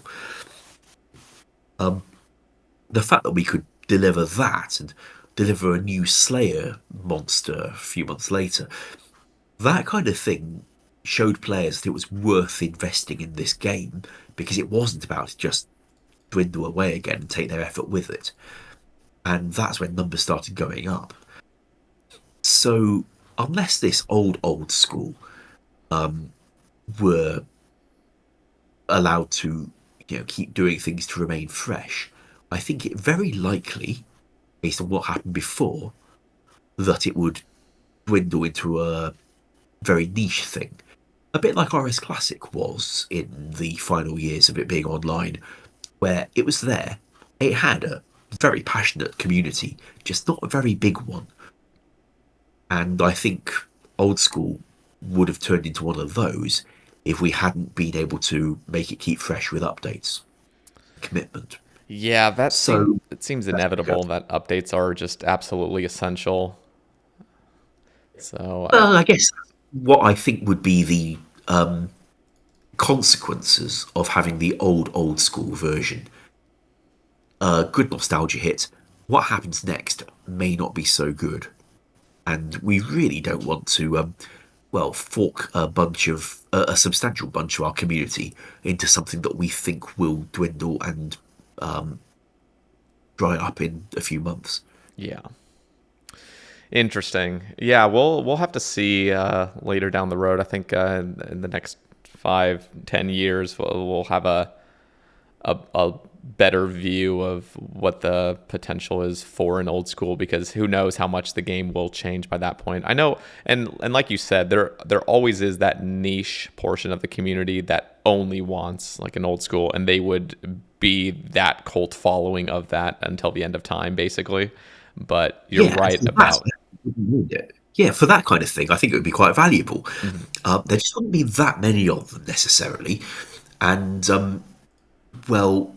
the further Old School RuneScape has progressed from the 2007 version, the bigger a unique selling point that split-off version might have. So maybe over time it will become even more valuable, and that will make it a lot more manageable to swing the tech investments to get accounts, chat, billing, display names, whatever else it needs that does or doesn't need to be connected to the main systems. It would still need work, and perhaps over time it will become more valuable to the point that work can be justified more easily.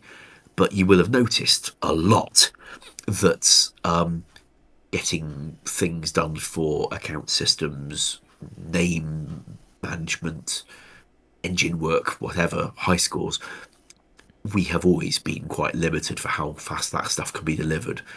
So it's a big deal we'd be talking about. One piece of content that you would like to have added and removed from the game. And one of those things you said was a lobby to be added and the rat pits, or yeah, the rat pits to be removed, I assume. Can you Yep. speak on that? So in RS3, you log in and you are not in a game world yet. You are in the lobby. Your character is not standing in the scenery with monsters around them and other players around them. They are not on a game world, but they are logged in, and that means that the system's got access to their account details, and they can use chat for chat channels and talk to their clan and see stats about their account and pick a world, all with the game knowing what account they're on.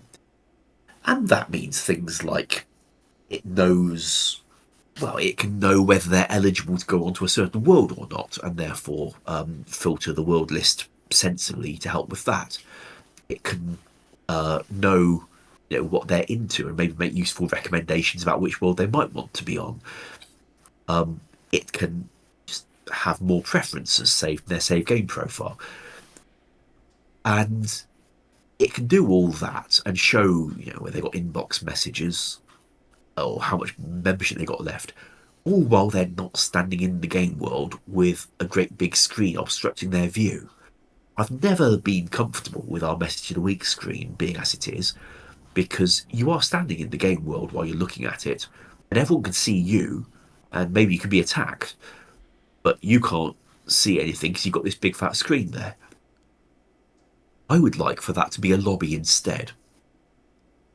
And if it were a lobby, then it could have, all the features I've described, including picking a world, chatting to other players while picking a world, so you can see which worlds your friends are on before you log in and then have to hop. I think it would be a lot better for the user flow. And maybe it could be a place where you switch characters as well. Since a Jagex account may have multiple characters, maybe once you've logged in, that could be a more flexible place for switching between them to improve the user flow for that. 'Cause it's bloody painful on mobile at the moment. So It yeah, is, like yes. yeah. Now, good news there. My dear colleague Mon Genghis has been collecting up design details and technical specifications to try and get a better character switching menu for mobile users. I don't have an ETA for it, but pre-production started, and that's a very good sign, and our managers appear to have quite serious buy-in for getting it done. So I'm optimistic we'll get the engine work for that. That would be absolutely phenomenal, especially if all the accounts were connected and you could seamlessly just switch on there. And I think you even mentioned something about being able to switch your display names between characters as well more seamlessly.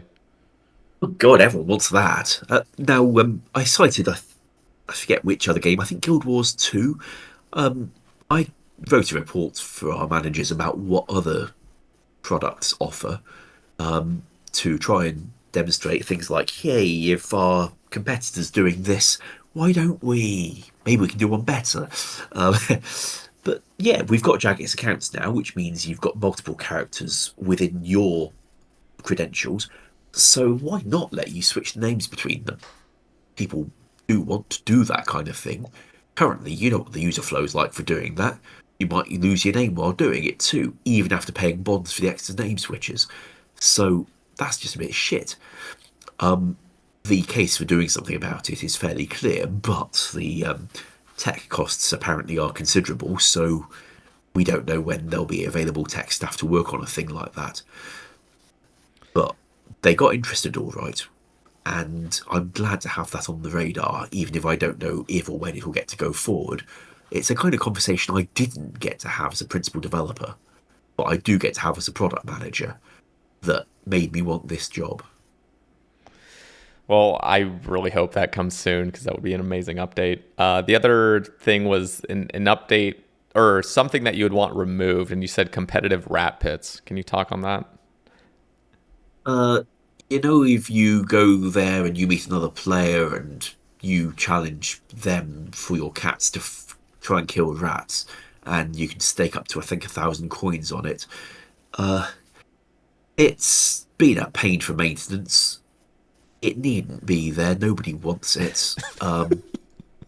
It's given us bugs over the years, though I fixed that. Well, at least I fixed the money duping bug. Uh, um, but it's just unpleasant and unuseful, and I'd be very happy if it weren't there. I don't think anyone else would notice. I wouldn't. If it was already removed, I would have never. I don't think it. I think maybe 3 players would have noticed if it just gets invisibly removed one update. So, Yep. all right, let's talk about.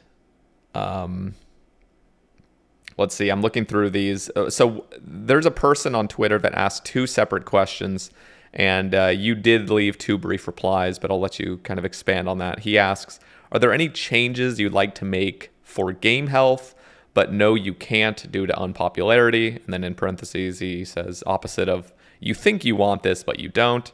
And then he also asks, "Thoughts on group content with different roles like Barbarian Assault and higher level raids? Could add a lot of depth if well done." So let's go with the group one for the moment. I believe what I posted back was the possibility that as and when there's a fourth raiding experience, and I'm sure one day there will be, maybe it could do more with roles than we've done before. James and Zeri, you go in there and you know everybody is their own person and does whatever they like. And if one person decides they're going to go be the farmer, then fair play to them. But we never formalised anything or wrote any.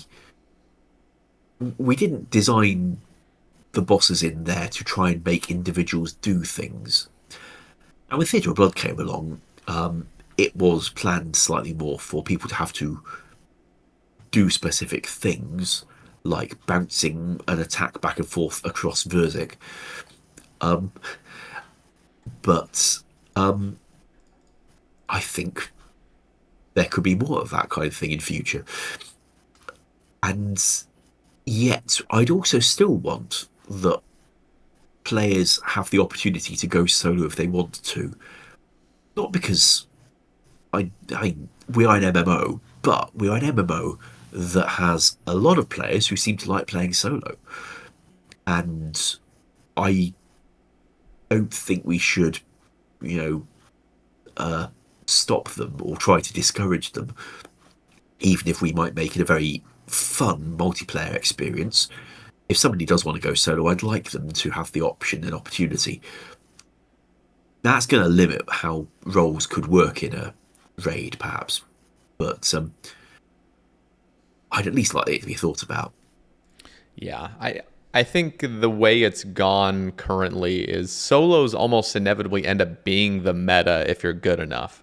And I think what most players want, at least the players that are really excited about group content and maybe having roles systems, but I think what they really want is it just to be competitive enough or even better than soloing. So soloing would still be an option, but it wouldn't be the move if you're good enough. You would be more incentivized to go in as a team, but not entirely removing the solo element. Yeah, now, when Dungeoneering came out into the RuneScape, I played a lot of that, but I always tended to be soloing in my lunch break. And, well, coming out at the end of it and feeling, well, I've been penalised because I play solo, it didn't really appeal very much. On the other hand, it didn't stop me doing it. It could be that we've got a community these days that would feel a little bit different, but hopefully we could find a way of making other players helpful without making you feel that you are being deliberately punished by scaling decisions because you did not bring any. We don't always get scaling decisions right, by the way, but hopefully we can address it when we don't. Mm-hmm. Any changes you'd like to make to game health, but no, you can't due to unpopularity? And you'd mentioned tick manipulation being a weird mechanic. So, do you have any Yeah, further thoughts on that? the tick manipulation can be done at whatever level, and it makes a massive difference to rates for the skill. At which point, you don't really have a working progression curve for your skill anymore because a player at a low level could be going very slowly or could be going very fast if they're good at tick manipulation. And that becomes very hard to balance around. You're putting in a lot of effort if you're playing in that way. So you're not going to want us to release an update, even for higher level skillers, that can exceed what you're doing with all that effort. And that means that we are constrained from designing things like that. And it becomes a very sore point when we're designing a new feature for a skill that we're sometimes required to cap the balancing so as not to devalue an extremely repetitive, grindy, and arcane technique that isn't part of the level up curve anyway. So if it didn't exist as a mechanic, that would have given us the scope to invent something like it as part of the skills curve, so that so that as you get to higher levels, you actually do want to graduate onto the high level content, rather than knowing that it would be better for you to stay grinding on the same thing you were grinding 30 levels earlier. That, to some extent, has been addressed for the rooftops. That wasn't about ticks, of course, but the fact that people would carry on using the level 60 course all the way to when they got near 90 wasn't a very good sign for the balancing overall. Yeah, no, I'm actually really happy about all the changes that have come for Project Rebalance. And I'm always a huge fan of going back into the game and just seeing what's in balance and seeing what's clearly not being used at all, like just dead pieces of content, and reviving them. So you're right, though. There is a lot of imbalances that still need to be addressed. But Yeah, and that was actually one of the things we've identified as a learning point from Project Rebalance. You call it Project Rebalance, that means anything and everything. Therefore, there's disappointment when it doesn't include the one thing that this particular player was hoping it would. And the player's right to be disappointed. They'll understand why we couldn't do everything at once, but there won't always be a very clear reason why that was going to be out of the scope, because Project Rebalance really did try to do all the skills at once and combat as well.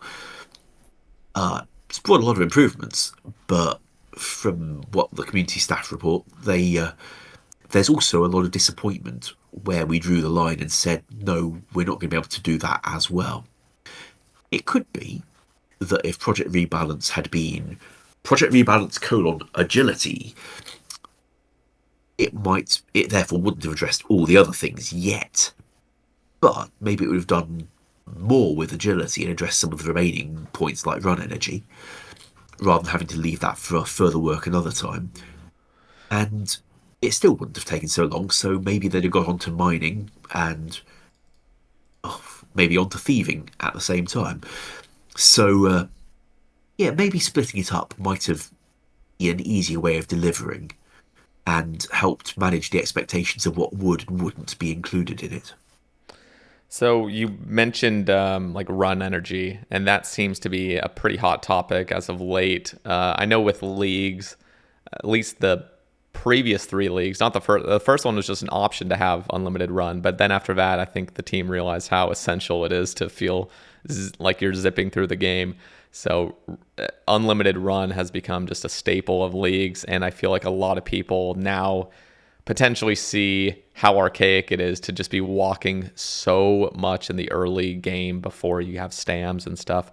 Do you have thoughts personally on what could be done with run energy, or things that at least you think would be optimal? I would have liked agility to be offered for opening to free to play so that they too can benefit from it. And then for and of course this requires there to be a agility course in the free to play area, which I believe there now is as of a week or so ago. I would then have liked the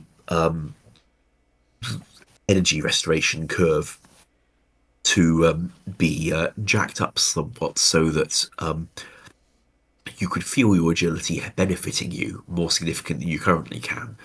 I mean, I think it's like it divides by 7 somewhere in the formula for that, so that you have to advance quite a bit of agility to even feel that something's improving. I'd also have liked to look at how newbies get around. There's a spell that takes you to Lumbridge, the starting town, and it's actually it's got a fairly chunky level requirement on it. It's well into the 20s, isn't it? Maybe 30. The first spell you learn is for teleporting to Varrock. It might have made sense if newbies could travel between the newbie towns at a much lower level. I'm not talking lodestones here. I'm talking about something where you actually have to have done a little bit of magic and spent a bit on the runes to get it, which matters more at that level. But it would be accessible to you at a level where it's useful to you. Also, take Graceful. You get marks of grace. You now get them at any agility course, which I think, which is a improvement. We offered it years ago. We didn't get through that time. Anyway, we've got it now, and the trouble with it involves grinding a lot of agility till you get this outfit, and then you want to wear that outfit everywhere because it's just so much better to have the outfit. So maybe you need to do all that grinding before it's fun to play the rest of the content. Also, you're never going to want to wear anything else. There's various ways we could address that, and players have suggested many of them. Staff have suggested more as well. I hope that when energy can be addressed in the same way that Project Rebalance addressed other things, I hope that we can get away from Graceful being the meta for everything, and also get away from the feeling that you can't really play without it. Yeah. We'll see what they do with it, but I'm glad that's like in the discussion. I'm glad that's being addressed, and all these other sort of things that just needed to be looked at.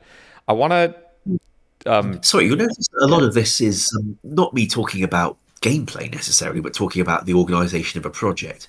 I guess that's a reflection of roughly what my role is these days. I'm not a game designer anymore, so yeah, you'll find a lot of that, which isn't always going to be what your listeners would be most interested to hear about. Sorry, it just comes to mind a lot.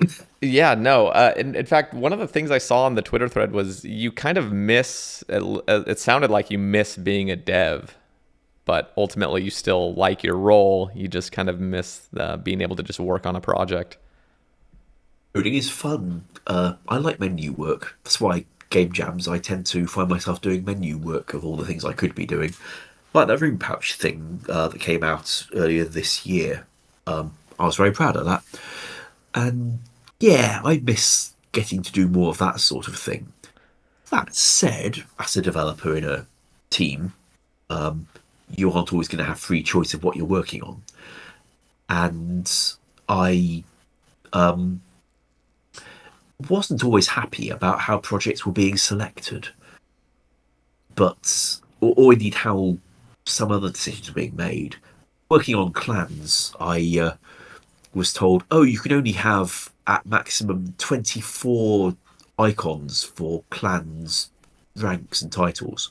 So, why? So, well, he's only going to have time to make 4 sprites, and then with 6 recolors of each, that will give you 24 icons. That's as many as you can have. And, I tried to argue this one. And the thing is, I didn't officially have a voice on the matter because I was a developer and decisions about resources will be made by a product manager who would report to a lead product manager, who would report to a product director, who would report to an executive producer. And I wasn't entirely happy with it. Fortunately, firstly, we got it into the art director's head.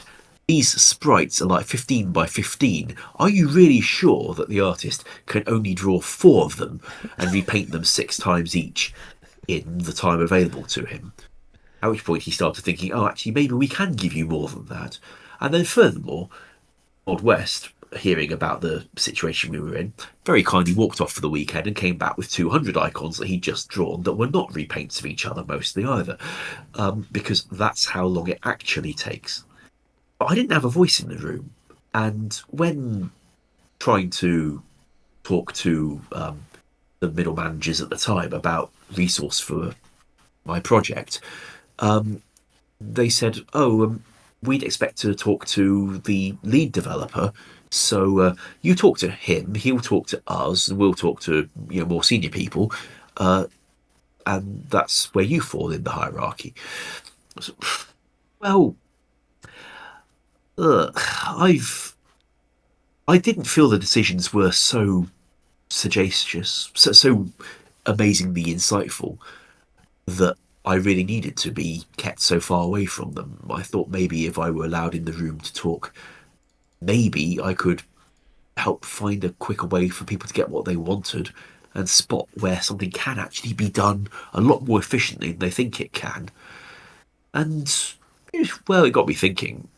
And eventually, the vacancies opened up. The people who'd been giving me all those weird ass arguments about clan icons and why it was important that the artists instead spend their time drawing the inaccessible parts of Camdozal. Well, they're no longer around. They all found other opportunities elsewhere.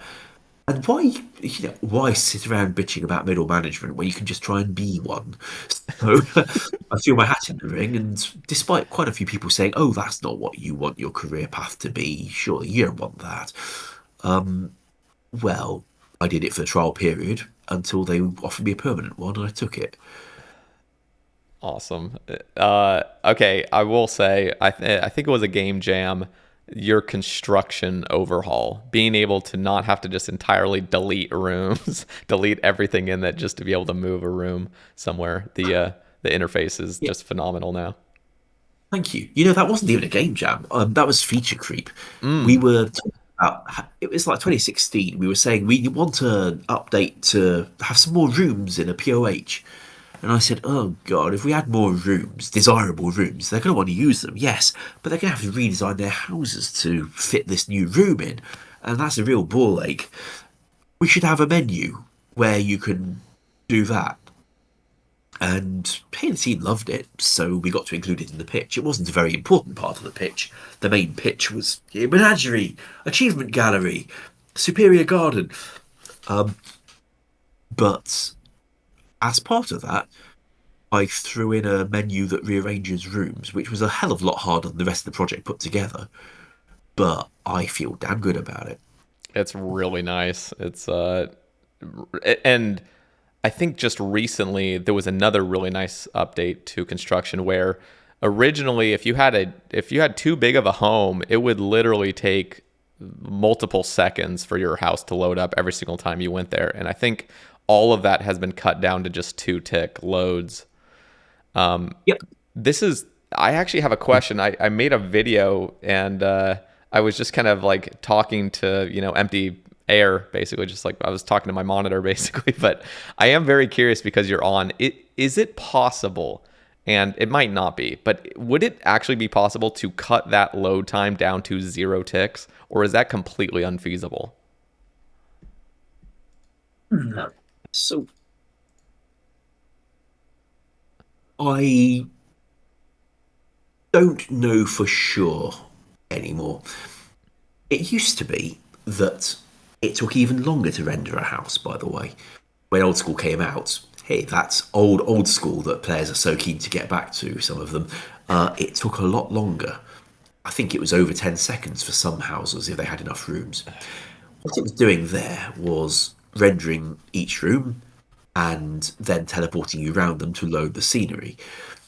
I was able to improve on that a couple of years into Old School's time by multi-threading the code that rendered the house so that rooms could render in parallel. And then I streamlined how you were teleported around the house to load the scenery, which got it down to the mere few seconds you experienced. But, that's still not good. It was as good as I could get at the time. It would have needed engine work to get it any faster. Fast forward to this year, I think we got that engine work done. And I let Mod Ed know, hey, we can now do this. And obviously he jumped right on it and did it and shipped it. And this is wonderful. But it also means I'm not that familiar with the rendering as it stands now because it's been rewritten by somebody else since I last worked on it, which means I don't feel comfortable giving an authoritative answer to the question. But that's what we've been dealing with under the hood over the years. Yeah, I just wondered, like maybe there's just a limitation where if you sped up the load time anymore, it would just like crash worlds or something because there's just not enough, I don't know, space or something. Maybe it would just freak out trying to load too many houses at once, potentially. But that would, in my opinion, anything that's just sped up, just like not these repetitive things that you do, like teleporting to your house, if those were sped up significantly, so like just those last 2 ticks, if those were completely removed, that would feel so good. But I just never knew if it was even possible for you guys, so I've never gotten my hopes up too much. I think there's always still going to be at least one for the fact of the dynamic furniture having to be put in place. That is going to need doing whatever happens. Okay. So maybe it can go down a little further, but I don't know about all the way to 0. And frankly, I don't know about you, whenever I teleport, I find that things take a smidge of time before I can do anything anyway. yeah, no. I mean, right now it's already like as good as I would probably imagine it'll ever be. So I'm already kind of accepted that. But I was just curious, like almost like if you teleported to your house, the time of showing your actual teleport animation, that would be the time where the house loads. So I think right now just teleporting takes around 4 ticks getting anywhere. So I was just wondering maybe there would be a way to sort of cheat the system and make it so the house loads in that time where you're teleporting, so you don't even see it, but it still is rendering your house. If the game engine can ever support having an instance that nobody is in but that won't be deleted, then we might be able to do what you describe by pre-rendering the house during the teleport animation. At the moment, we can only have an instance if a player is in it, and if the player's not in it, it goes away. Therefore, if we generated it early, then it would probably have gone by the time the player arrived. But, it used to be that we couldn't make it any faster than I did in about 2015. And yeah, that was a hell of a lot better than it used to be, but it was, for your experience, it was still bad. Yeah. So eventually engine work came along and made it better. So maybe more engine work will come along that lets us do this other thing with instances. Lord knows there's other situations we'd want it, like in Theatre of Blood, actually, sort of Seg. When somebody goes to a sort of dark place and leads the others through a maze remotely. If that could be a separate instance, it would be convenient for quite a few reasons. But we would have found it right pain trying to get the players to go from instance to instance. If we could have instances that hung around persistently, waiting for the player, and that were tidied up only when the player had finished with them and wasn't coming back, that would be very useful for a lot more things, I think. Yeah.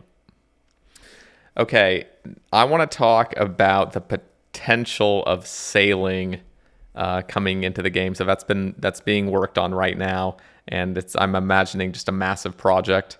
And I want to hear it kind of extending on this whole topic of sailing, what the things you guys learned from trying to introduce warding, Because I know there were some failures that the team spoke on of maybe, first impressions really mean a lot. And I don't know. Do you have any things that you've learned personally from the failings of warding and now with sailing coming into the game?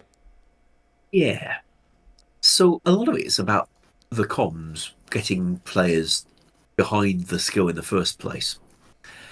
Now, warding was announced on the stage at RuneFest with pretty extensive marketing assets available, which, because, one of the lead designers on it is an artist.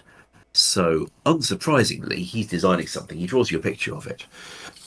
But to players looking at it, that looked like a lot of work has been done. Look, they've written the skill already. It hadn't. No code had been written at all, frankly. It was just mocked up with one or two models and some post-production manipulation of images. Nobody programmed anything. Nevertheless, the perception among players was that the skill had already been written and we were going to force it into the game so that we wouldn't have to waste our time. And, that wasn't true. I'm sure there's players who will happily make videos saying, no, it really was true. They know it because that's what Jagex would always do. Well, all respect to them. And you can tell how much respect to them. Warding had not been already written, but we had illustrated it so as to make it look reasonably appealing. And, we often do that kind of thing with our pictures, especially when one of the people doing so much of the design work is a pretty good artist. Anywho, so it started off getting off on a sour note with a lot of people insisting that we'd already written it and were going to force it into the game. And also, any discussion about the design's merits, should it introduce this kind of item or that kind of item? Would this kind of item be too powerful? Maybe we should have it with slightly lower stats. All those discussions were swamped by a continual response of, we don't want a skill, we don't want a skill, we don't want a skill, we don't want a skill, no one wants a skill, no one wants a skill. During the course of which, it's rather hard to weed out useful insights about whether or not, this piece of kit is well balanced, because there's a lot of people who probably, in all sincerity, believe that a majority of players didn't want a skill and were keen to say so that we could get on with focusing on other content. I don't have a problem with them thinking that, if they sincerely believe most people didn't want a skill. And they weren't right. We found that in a survey when it was polled, and we found that, in fact, a substantial majority did want that skill. But we'd spent quite a lot of the feedback process arguing not with people who wanted to debate the design of warding, but with people who didn't think there should even be a skill at all.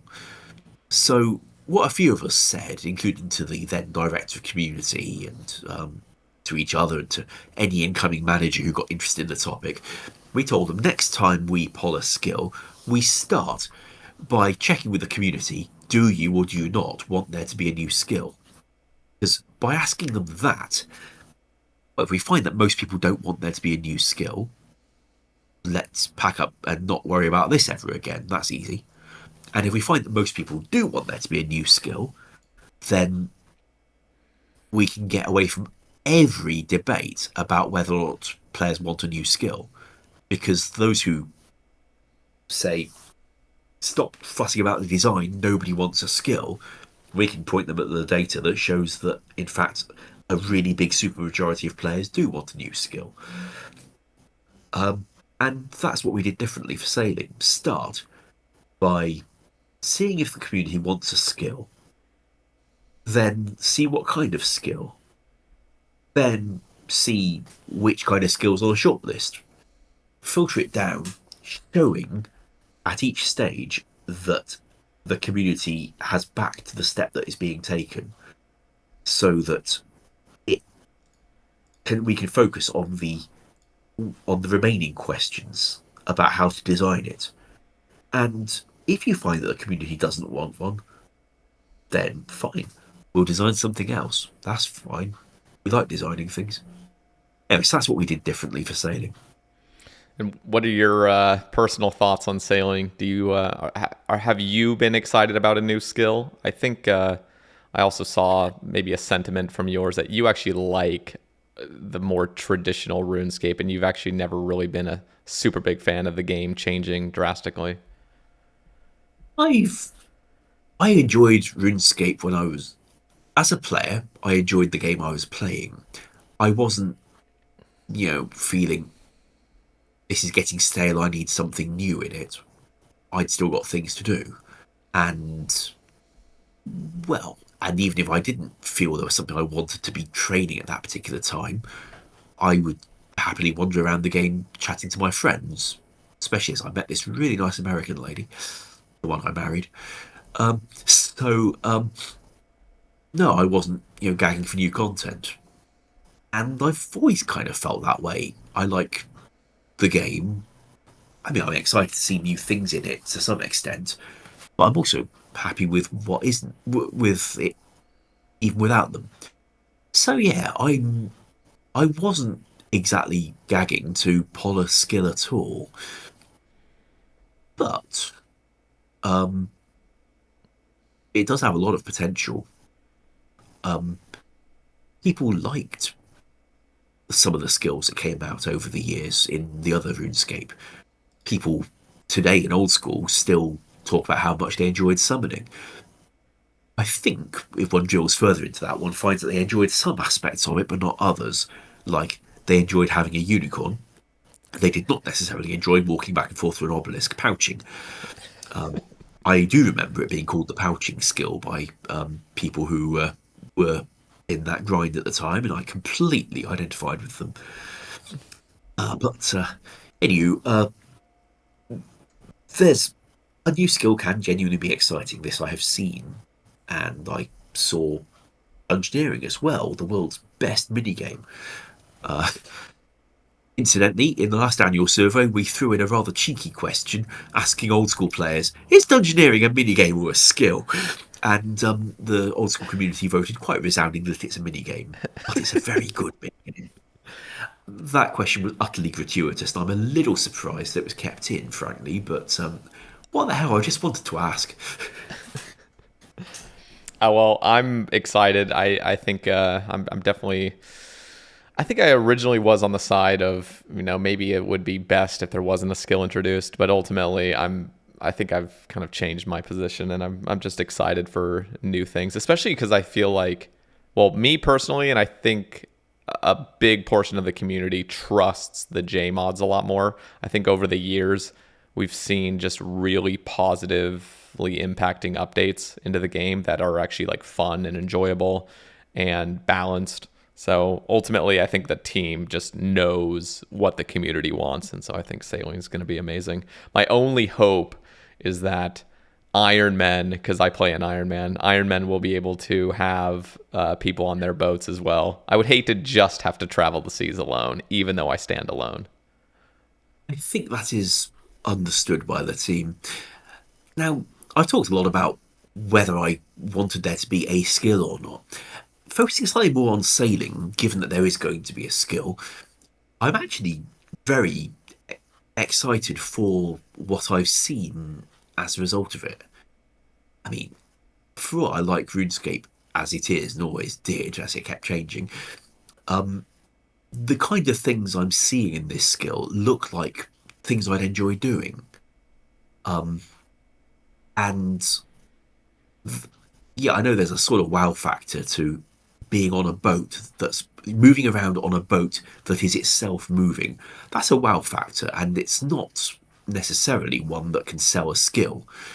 But, you know, the fact of having to engage with things on the boat to keep moving and to be able to do more with things you pass as you're moving and to engage with monsters in a new way, like it described in all the blogs about firing your cannons to attack monsters or handling pirates that try and get on your ship. That sounded fun. Do you remember the Cabin Fever quest? Mm-hmm. It's the most sedentary slow-moving sea battle Yep. ever seen. You spend your time, working out how to engage with the cupboard and going through the menu to search the cupboard, and it doesn't really have the excitement of watching a movie like Master and Commander: The Far Side of the World or Hmm. Pirates of the Caribbean that came out about the same time with even more sea battle. Um, it's I can see a lot of potential for writing better fights, and I would feel good to see it happen.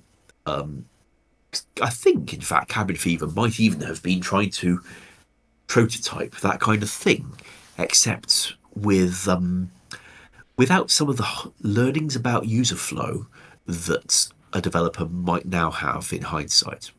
Mm. As in, it was clunky as all hell. One of the Sorry. things I'm curious on, I guess, is I don't think Gielinor, especially the seas of Gielinor, were ever really intended on being sailed. So when you look at the map, there are just so many tiny little crevices of water that it really doesn't feel intuitive for a colossal ship to be sailing through. Does the team have any intention on like kind of reworking the sea area and maybe kind of separating islands a little bit further out just so it feels like you can actually navigate through these parts? Or do you have any idea what they're going to be planning on doing? Because it sounds like we'll be able to really sail anywhere and see players along the shoreline. At least that's what I recall. That is the vision, though. Gotta say, other than fishing spots, players there's a lot of coastline where players are not going to be found who'd go there. Um, but yeah, that's the vision. Now, um, yes, the team has had to look into whether some of the layouts. Okay, we don't actually want to start cutting up the map though. Players are used to it as it is, and that's a big deal. And we can, I think, get I think we'll be moving the Temperos south. Of Hmm. course, where the Temperos is kind of immaterial because you go there by clicking on some ferry and it could have been anywhere, it could have been nowhere. So the fact that it will be moving might be utterly, utterly immaterial to anybody.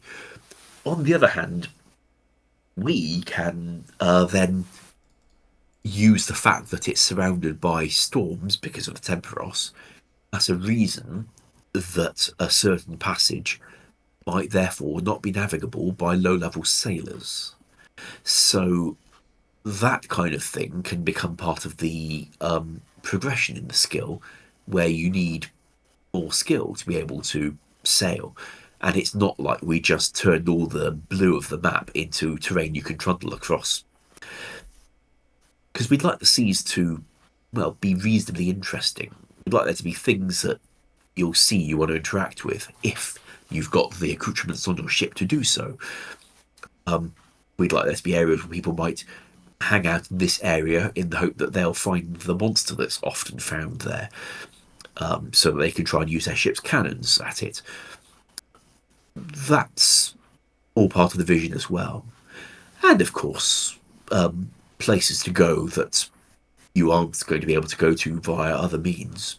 Well, we'll see what it ends up looking like. I'm pretty excited and I'm optimistic about the team's vision for it all. So yeah, well, like I guess we'll find out. Do you have any idea when you think sailing will be fully introduced into the game? We're talking a lot of months away still. I don't like to speculate in any more detail than that, to be honest, I'm afraid.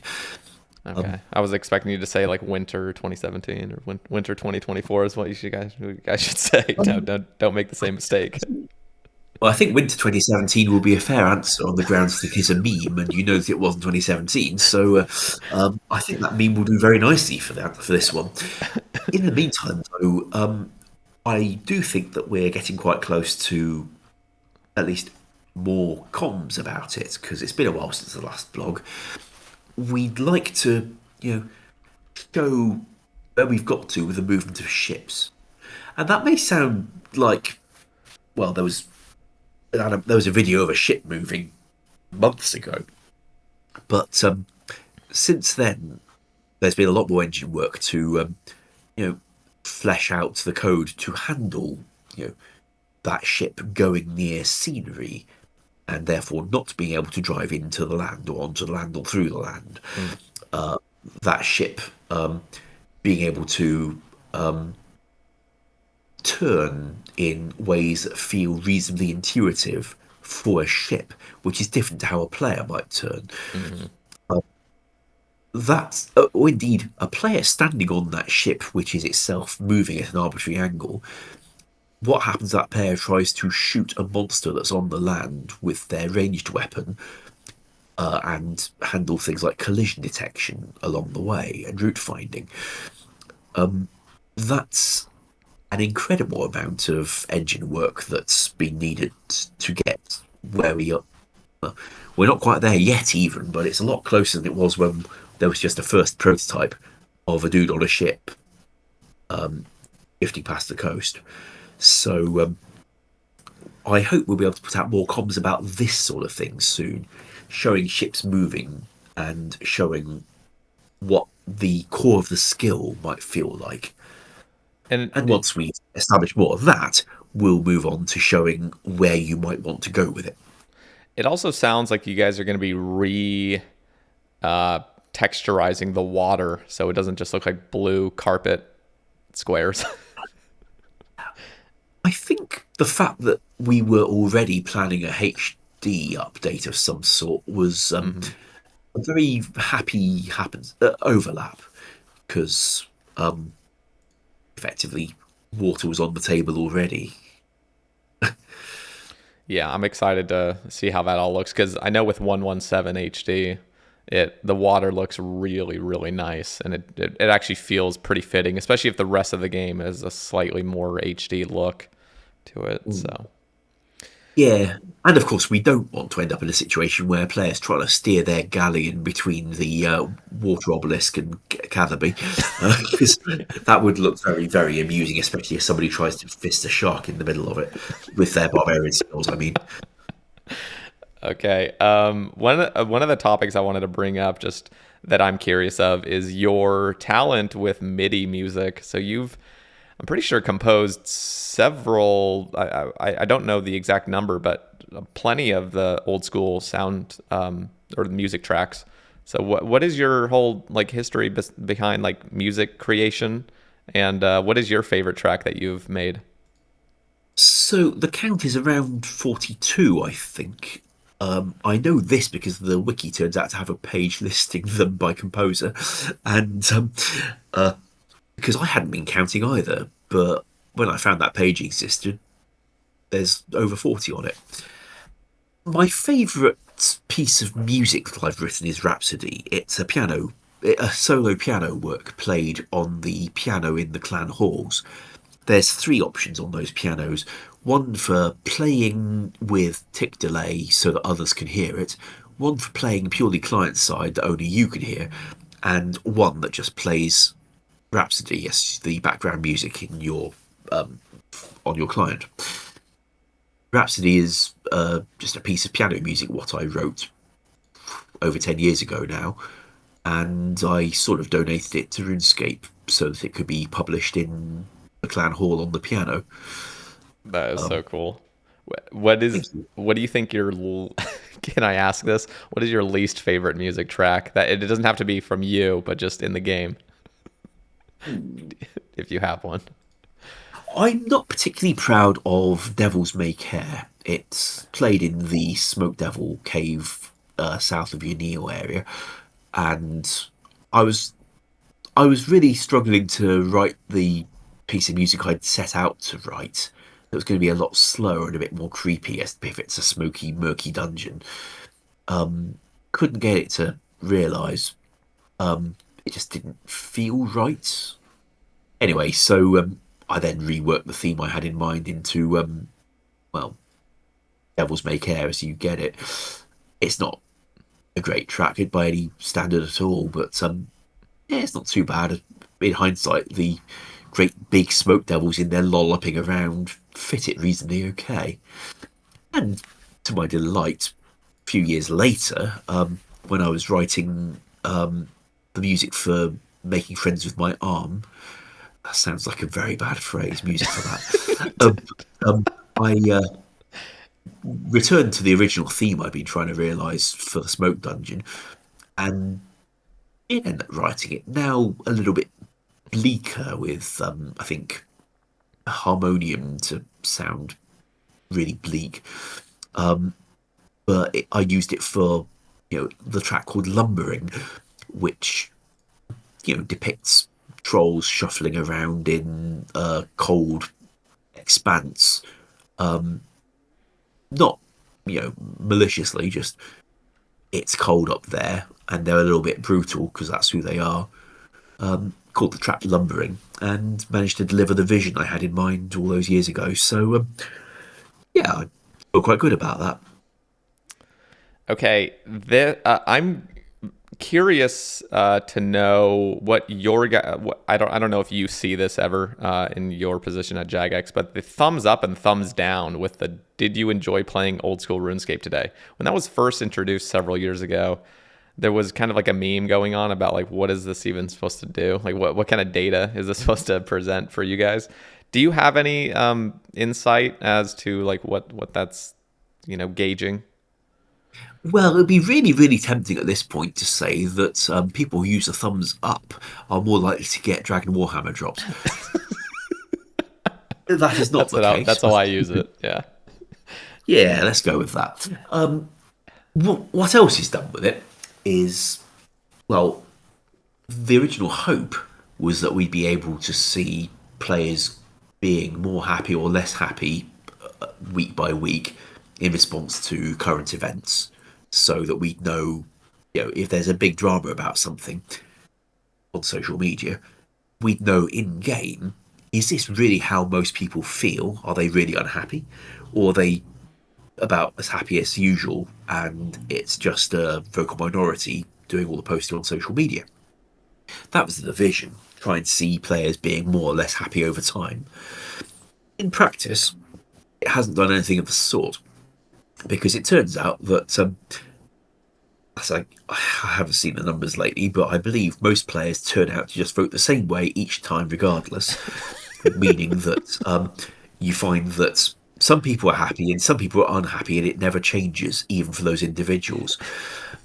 There are some floating voters, and I think some analysis is done to see whether trends be happier or less happy just among the floating voters who occasionally change. But otherwise, most people seem to be baked into the two camps and never shift in response to anything. I I just have a like I'm just imagining the higher the amount of hours played per week, the higher the likelihood of the thumbs down. Is there any data on that? The people that chronically play this just too much to an unhealthy degree are probably the ones consistently voting down, even though ironically they're the ones playing it the most. That is a good question, though, because, I said that some people are baked into the positive camp, some people baked into the negative camp. Well, at that point, one could look at what kinds of player are distributed towards each of those camps, and see whether, high level players are more likely to be the unhappy ones or the Mm, happy ones, whatever. Unfortunately, I genuinely don't remember what the balance looked like, but that has been done with the data before. Also, there are one or two incidents that actually do show up on it. When 117 was released, that incident could be seen on the thumbs up, thumbs down meter, but it's ooh. very something is significant enough to show up on it as a gauge. So I suppose it is working in that sense. It shows when something is a genuinely big drama, but it has to be a very big drama for it to show. Okay. Well, we're wrapping up. I have a couple more questions to ask before we end. And one of those is your thoughts on Rune Light and just kind of the evolution of plugins for this game, and also Jagex's strides to make plugins for mobile and just their own client in general. If you have any thoughts on plugins. Okay. When Old School launched, it was an incredibly bare bones launch because frankly, the mandate was this will go out by this date in late February, and it will do so even if you all have to stay till midnight on that Friday to make it happen. I didn't respond very well to being given that mandate, by the way, but heck, that's all in the past. And that meant that there weren't things like, good facilities for creating an account to play old school RuneScape. A lot was left for players to serve for themselves, things that would normally be seen as essential parts of the onboarding experience in any other situation. And I think the deadline was chosen because, well, it was late February. If lots of people came in to play old school RuneScape during March and the CEO was going to meet the board at the end of March, he'd have some really nice data to show them.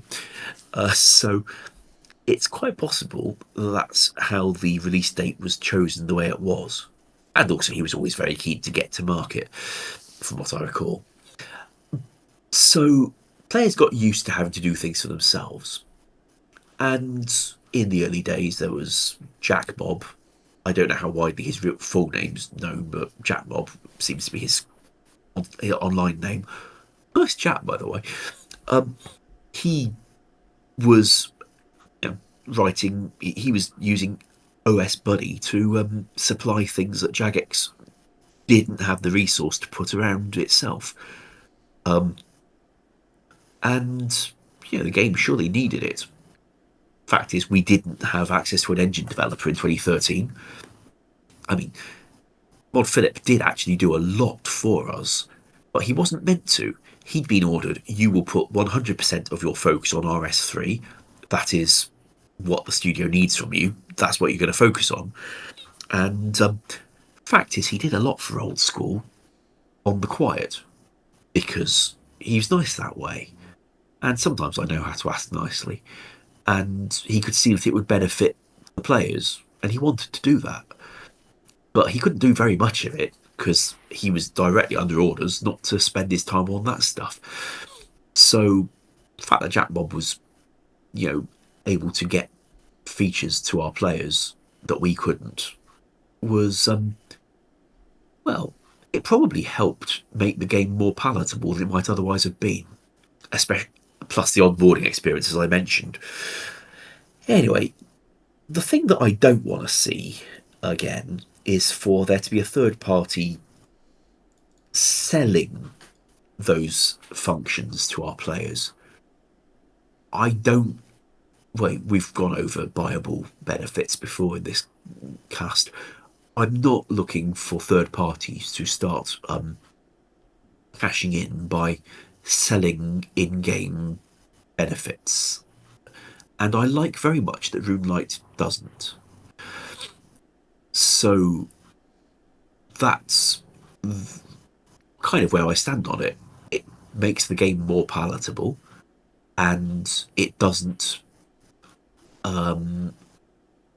break the pay-to-win ethos.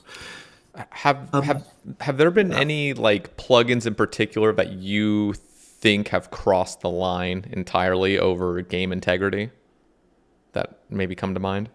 Truth be told, that kind of thing tends to get intercepted by the community staff who reach out and ask for people to act on these things, and it doesn't often cross my desk. So off the top of my head, I can't think of one. I know there've been quite a lot of hot topics, but I'm uncomfortable with a plugin explicitly doing something that has failed a poll. Although frequently what I would wish is that it hadn't failed a poll so we could just go and deliver the feature. I don't have one to name at this point, sorry. No, that's fine. You Okay. asked about Jagex having this kind of feature. Well, to some extent, our mobile users obviously would like this kind of function also. We know this, they say so, and it's very obvious why they'd want it. Also, I don't think it is safe for Jagex to have no plans whatsoever to get into the area. Reason being, well, what if Runelight suddenly stopped being there? Which could actually happen if all the players behind it wanted to go away and take Runelight with them. That's a lot of our players would not be able to play the game in the way they enjoy it with all those functions. So if Jagex had no plan at that point and had to spin up, planning a plugin hub from scratch at that point, well, that would be years of development. Not a good place to be. Now, the players behind Runelight have shown no sign of, just taking it away from everybody on a whim. That's not why they wrote it.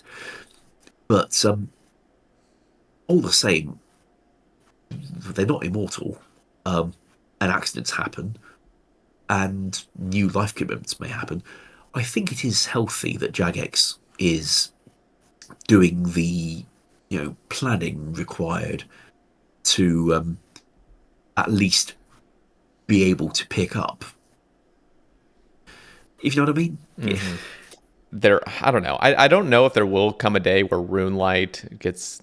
I mean, I don't think it's even possible for RuneLight to get overtaken by Jagex's client themselves. But I know Jagex has so many more potential. They just have so much more power and functionality when it comes to plugins. So, yeah. But I agree with you that we should never slip back down to a place where we're having to pay for, like a sort of pay-to-win system for these plugins. Last question I really have for you is, where do you see Old School in the next 5 years? That seemed to be a repeated question on the thread of just your thoughts on the future of Old School, where you see the game going, maybe some pitfalls to avoid, and maybe some things that you would love to see enter the game. Touched on the possibility that one day maybe there'll be more scope for, sandbox or other player-directed content, as the kind of thing hinted about in our market research questions in the annual survey. I think in the next 5 years, we'll see if that kind of thing can be done and what could be offered via it. And I think if it goes ahead in any form, it'll probably start off pretty basic for what's being offered. But in 5 years' time, if it happens, maybe we'll be starting to see what kind of direction it would have, what kind of things will or won't ever be available via it. So that could be a fun topic to do a retrospective on a few years later. Within the game itself, I expect to see, all that talk of Jagex's API will hopefully have gone somewhere in that time. We'll see whether that's turning into a community of people who write plugins in the Jagex API. That would be my hope, by the way.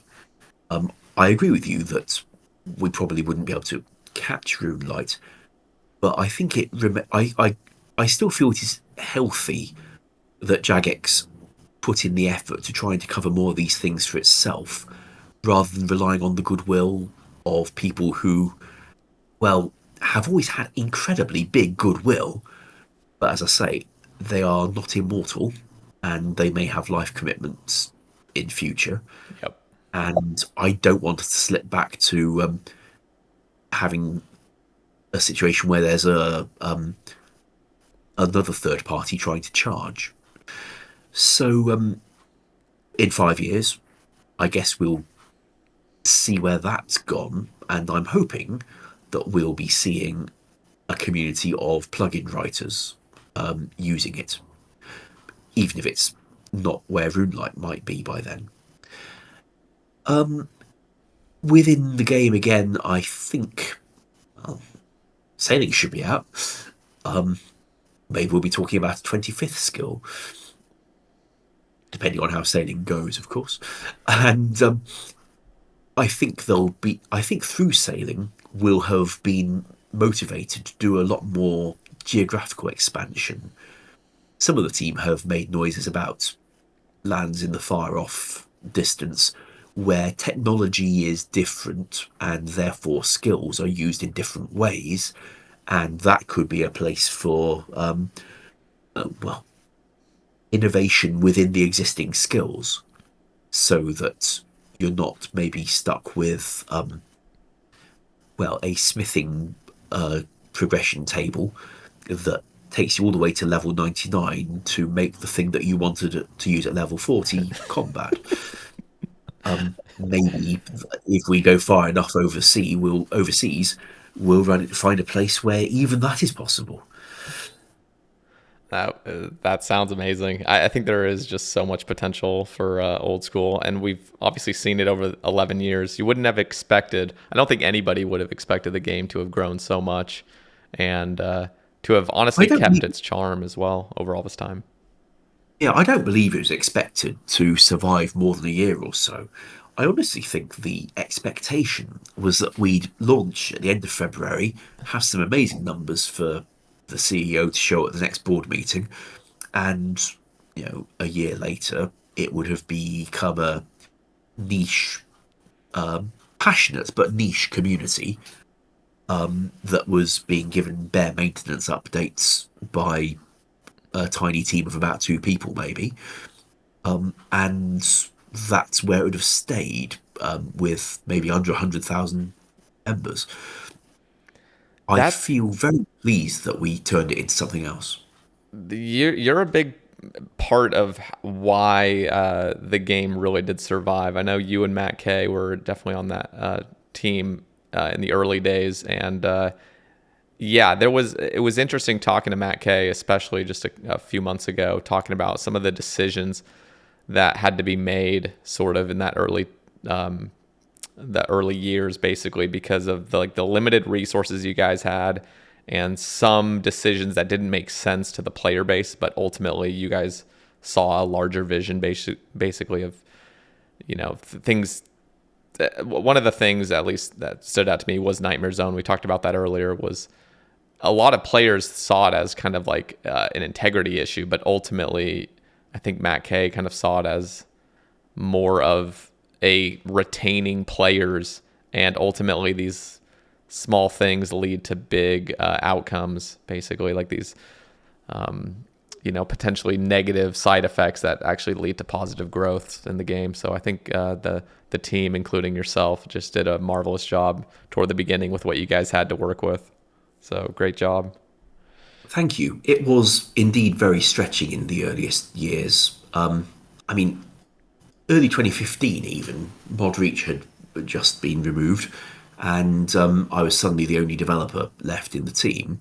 And we had a fairly ambitious list of things we wanted to deliver. Like, we'd done XP drops, we'd done a grand exchange, we had a lot more content planned, and Mod Reach had promised the players a new continent, which he wasn't going to be around to work on.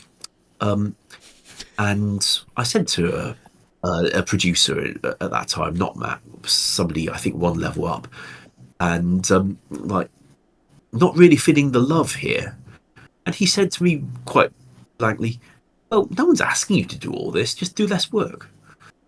And well, I thought that was one approach, and took a different approach, and player count kept going up and up and up. So I don't have any regrets. And I mean, without going into details, I know Matt has occasionally mentioned on social just how Jagex showed its gratitude to him for things. Jagex has also been shown its gratitude to me for what I did in those early days, which might include the fact that I don't have a background as a product manager, but Jagex has let me be a product manager. I think it's working all right for them, to be honest. Let's face it, if somebody's got to be overseeing product decisions and trying to make recommendations to try and help the executive producer understand the picture of what he's got to make decisions on, I'd rather it were one of the old school team who came up from the community and worked on the product for years, rather than an industry expert who will probably have a lot of good analytical insights, but won't necessarily, well, know what RuneScape looks like immediately. Yeah. So it's not an unreasonable thing for them to give me the role, but you know, Jagex has thanked me well for how we got where we are. Well, that's amazing to hear. And I know the community is really grateful for you and a lot of the devs on the team. You guys have been doing absolutely amazing for this game that we all love. And hopefully it's around for the next, decade or two or three or, however many more decades. Given that we've seen how RuneScape has survived, RuneScape as a brand has been around for 23 years plus. And let's face it, in 2006, people telling me, oh, well, in the industry, everyone knows that an MMO lasts about 7 years. Therefore, RuneScape has probably hit its peak, and the next thing we should expect is it will be going downhill. That's just how it goes. And well, I didn't think that was very good news, and I'm delighted to be sitting in 2024 looking at some of the highest member counts I've ever seen and wondering what all those people were doing. Yeah, no, you guys really take care of this game, and you guys haven't fallen down those typical pitfalls of getting a short or like a quick buck basically to sell out your players. So I just think we have something really beautiful going on, and we just got to be careful. Well, you don't have to be too careful. I think there's still a lot of optimistic updates that could be explored, but ultimately, I'm just excited that we kind of have the groundwork laid for what is leading to Old School's success, and I think if we just keep going down that route, we'll be just fine. I do hope so. And also, there's increasing look at things outside of the game. The onboarding experience is still pretty clunky, and we talked about character switching on mobile, all the things that aren't within that a game designer doesn't always get their hands on, especially as it's outside of the game content where we can actually write RuneScript code to deal with things. But it's getting looked at and it's getting more attention at higher levels. So I remain optimistic that that stuff too will start showing improvements in ways it hasn't in previous years. There is definitely so much more we could talk about, but we will wrap it up here. And who knows, maybe in the next year or two, I could get you back on and we could talk about what has happened over Old School and maybe talk about some more juicy details that have happened in the past and stuff. But Mod Ash, thank you very, very much today for your time. And for those still listening, go follow Mod Ash on his Twitter. I'll have that linked below. And I'm also going to have the original announcement tweet thread linked below as well. So there's a bunch of other questions that we didn't end up covering on this cast that were briefly answered by Mod Ash himself down there. So you guys can explore that thread. And Mod Ash, any last words before we wrap up? Oh, thank you very much for your time also. It's been like you seem to have got up pretty darn early for this one too. So thanks for being so accommodating, and I've had a very good time. And to all those people who looked in the thread, thanks for your interest. Thank you all for listening, and we'll catch you in the next one. Take it easy. Bye.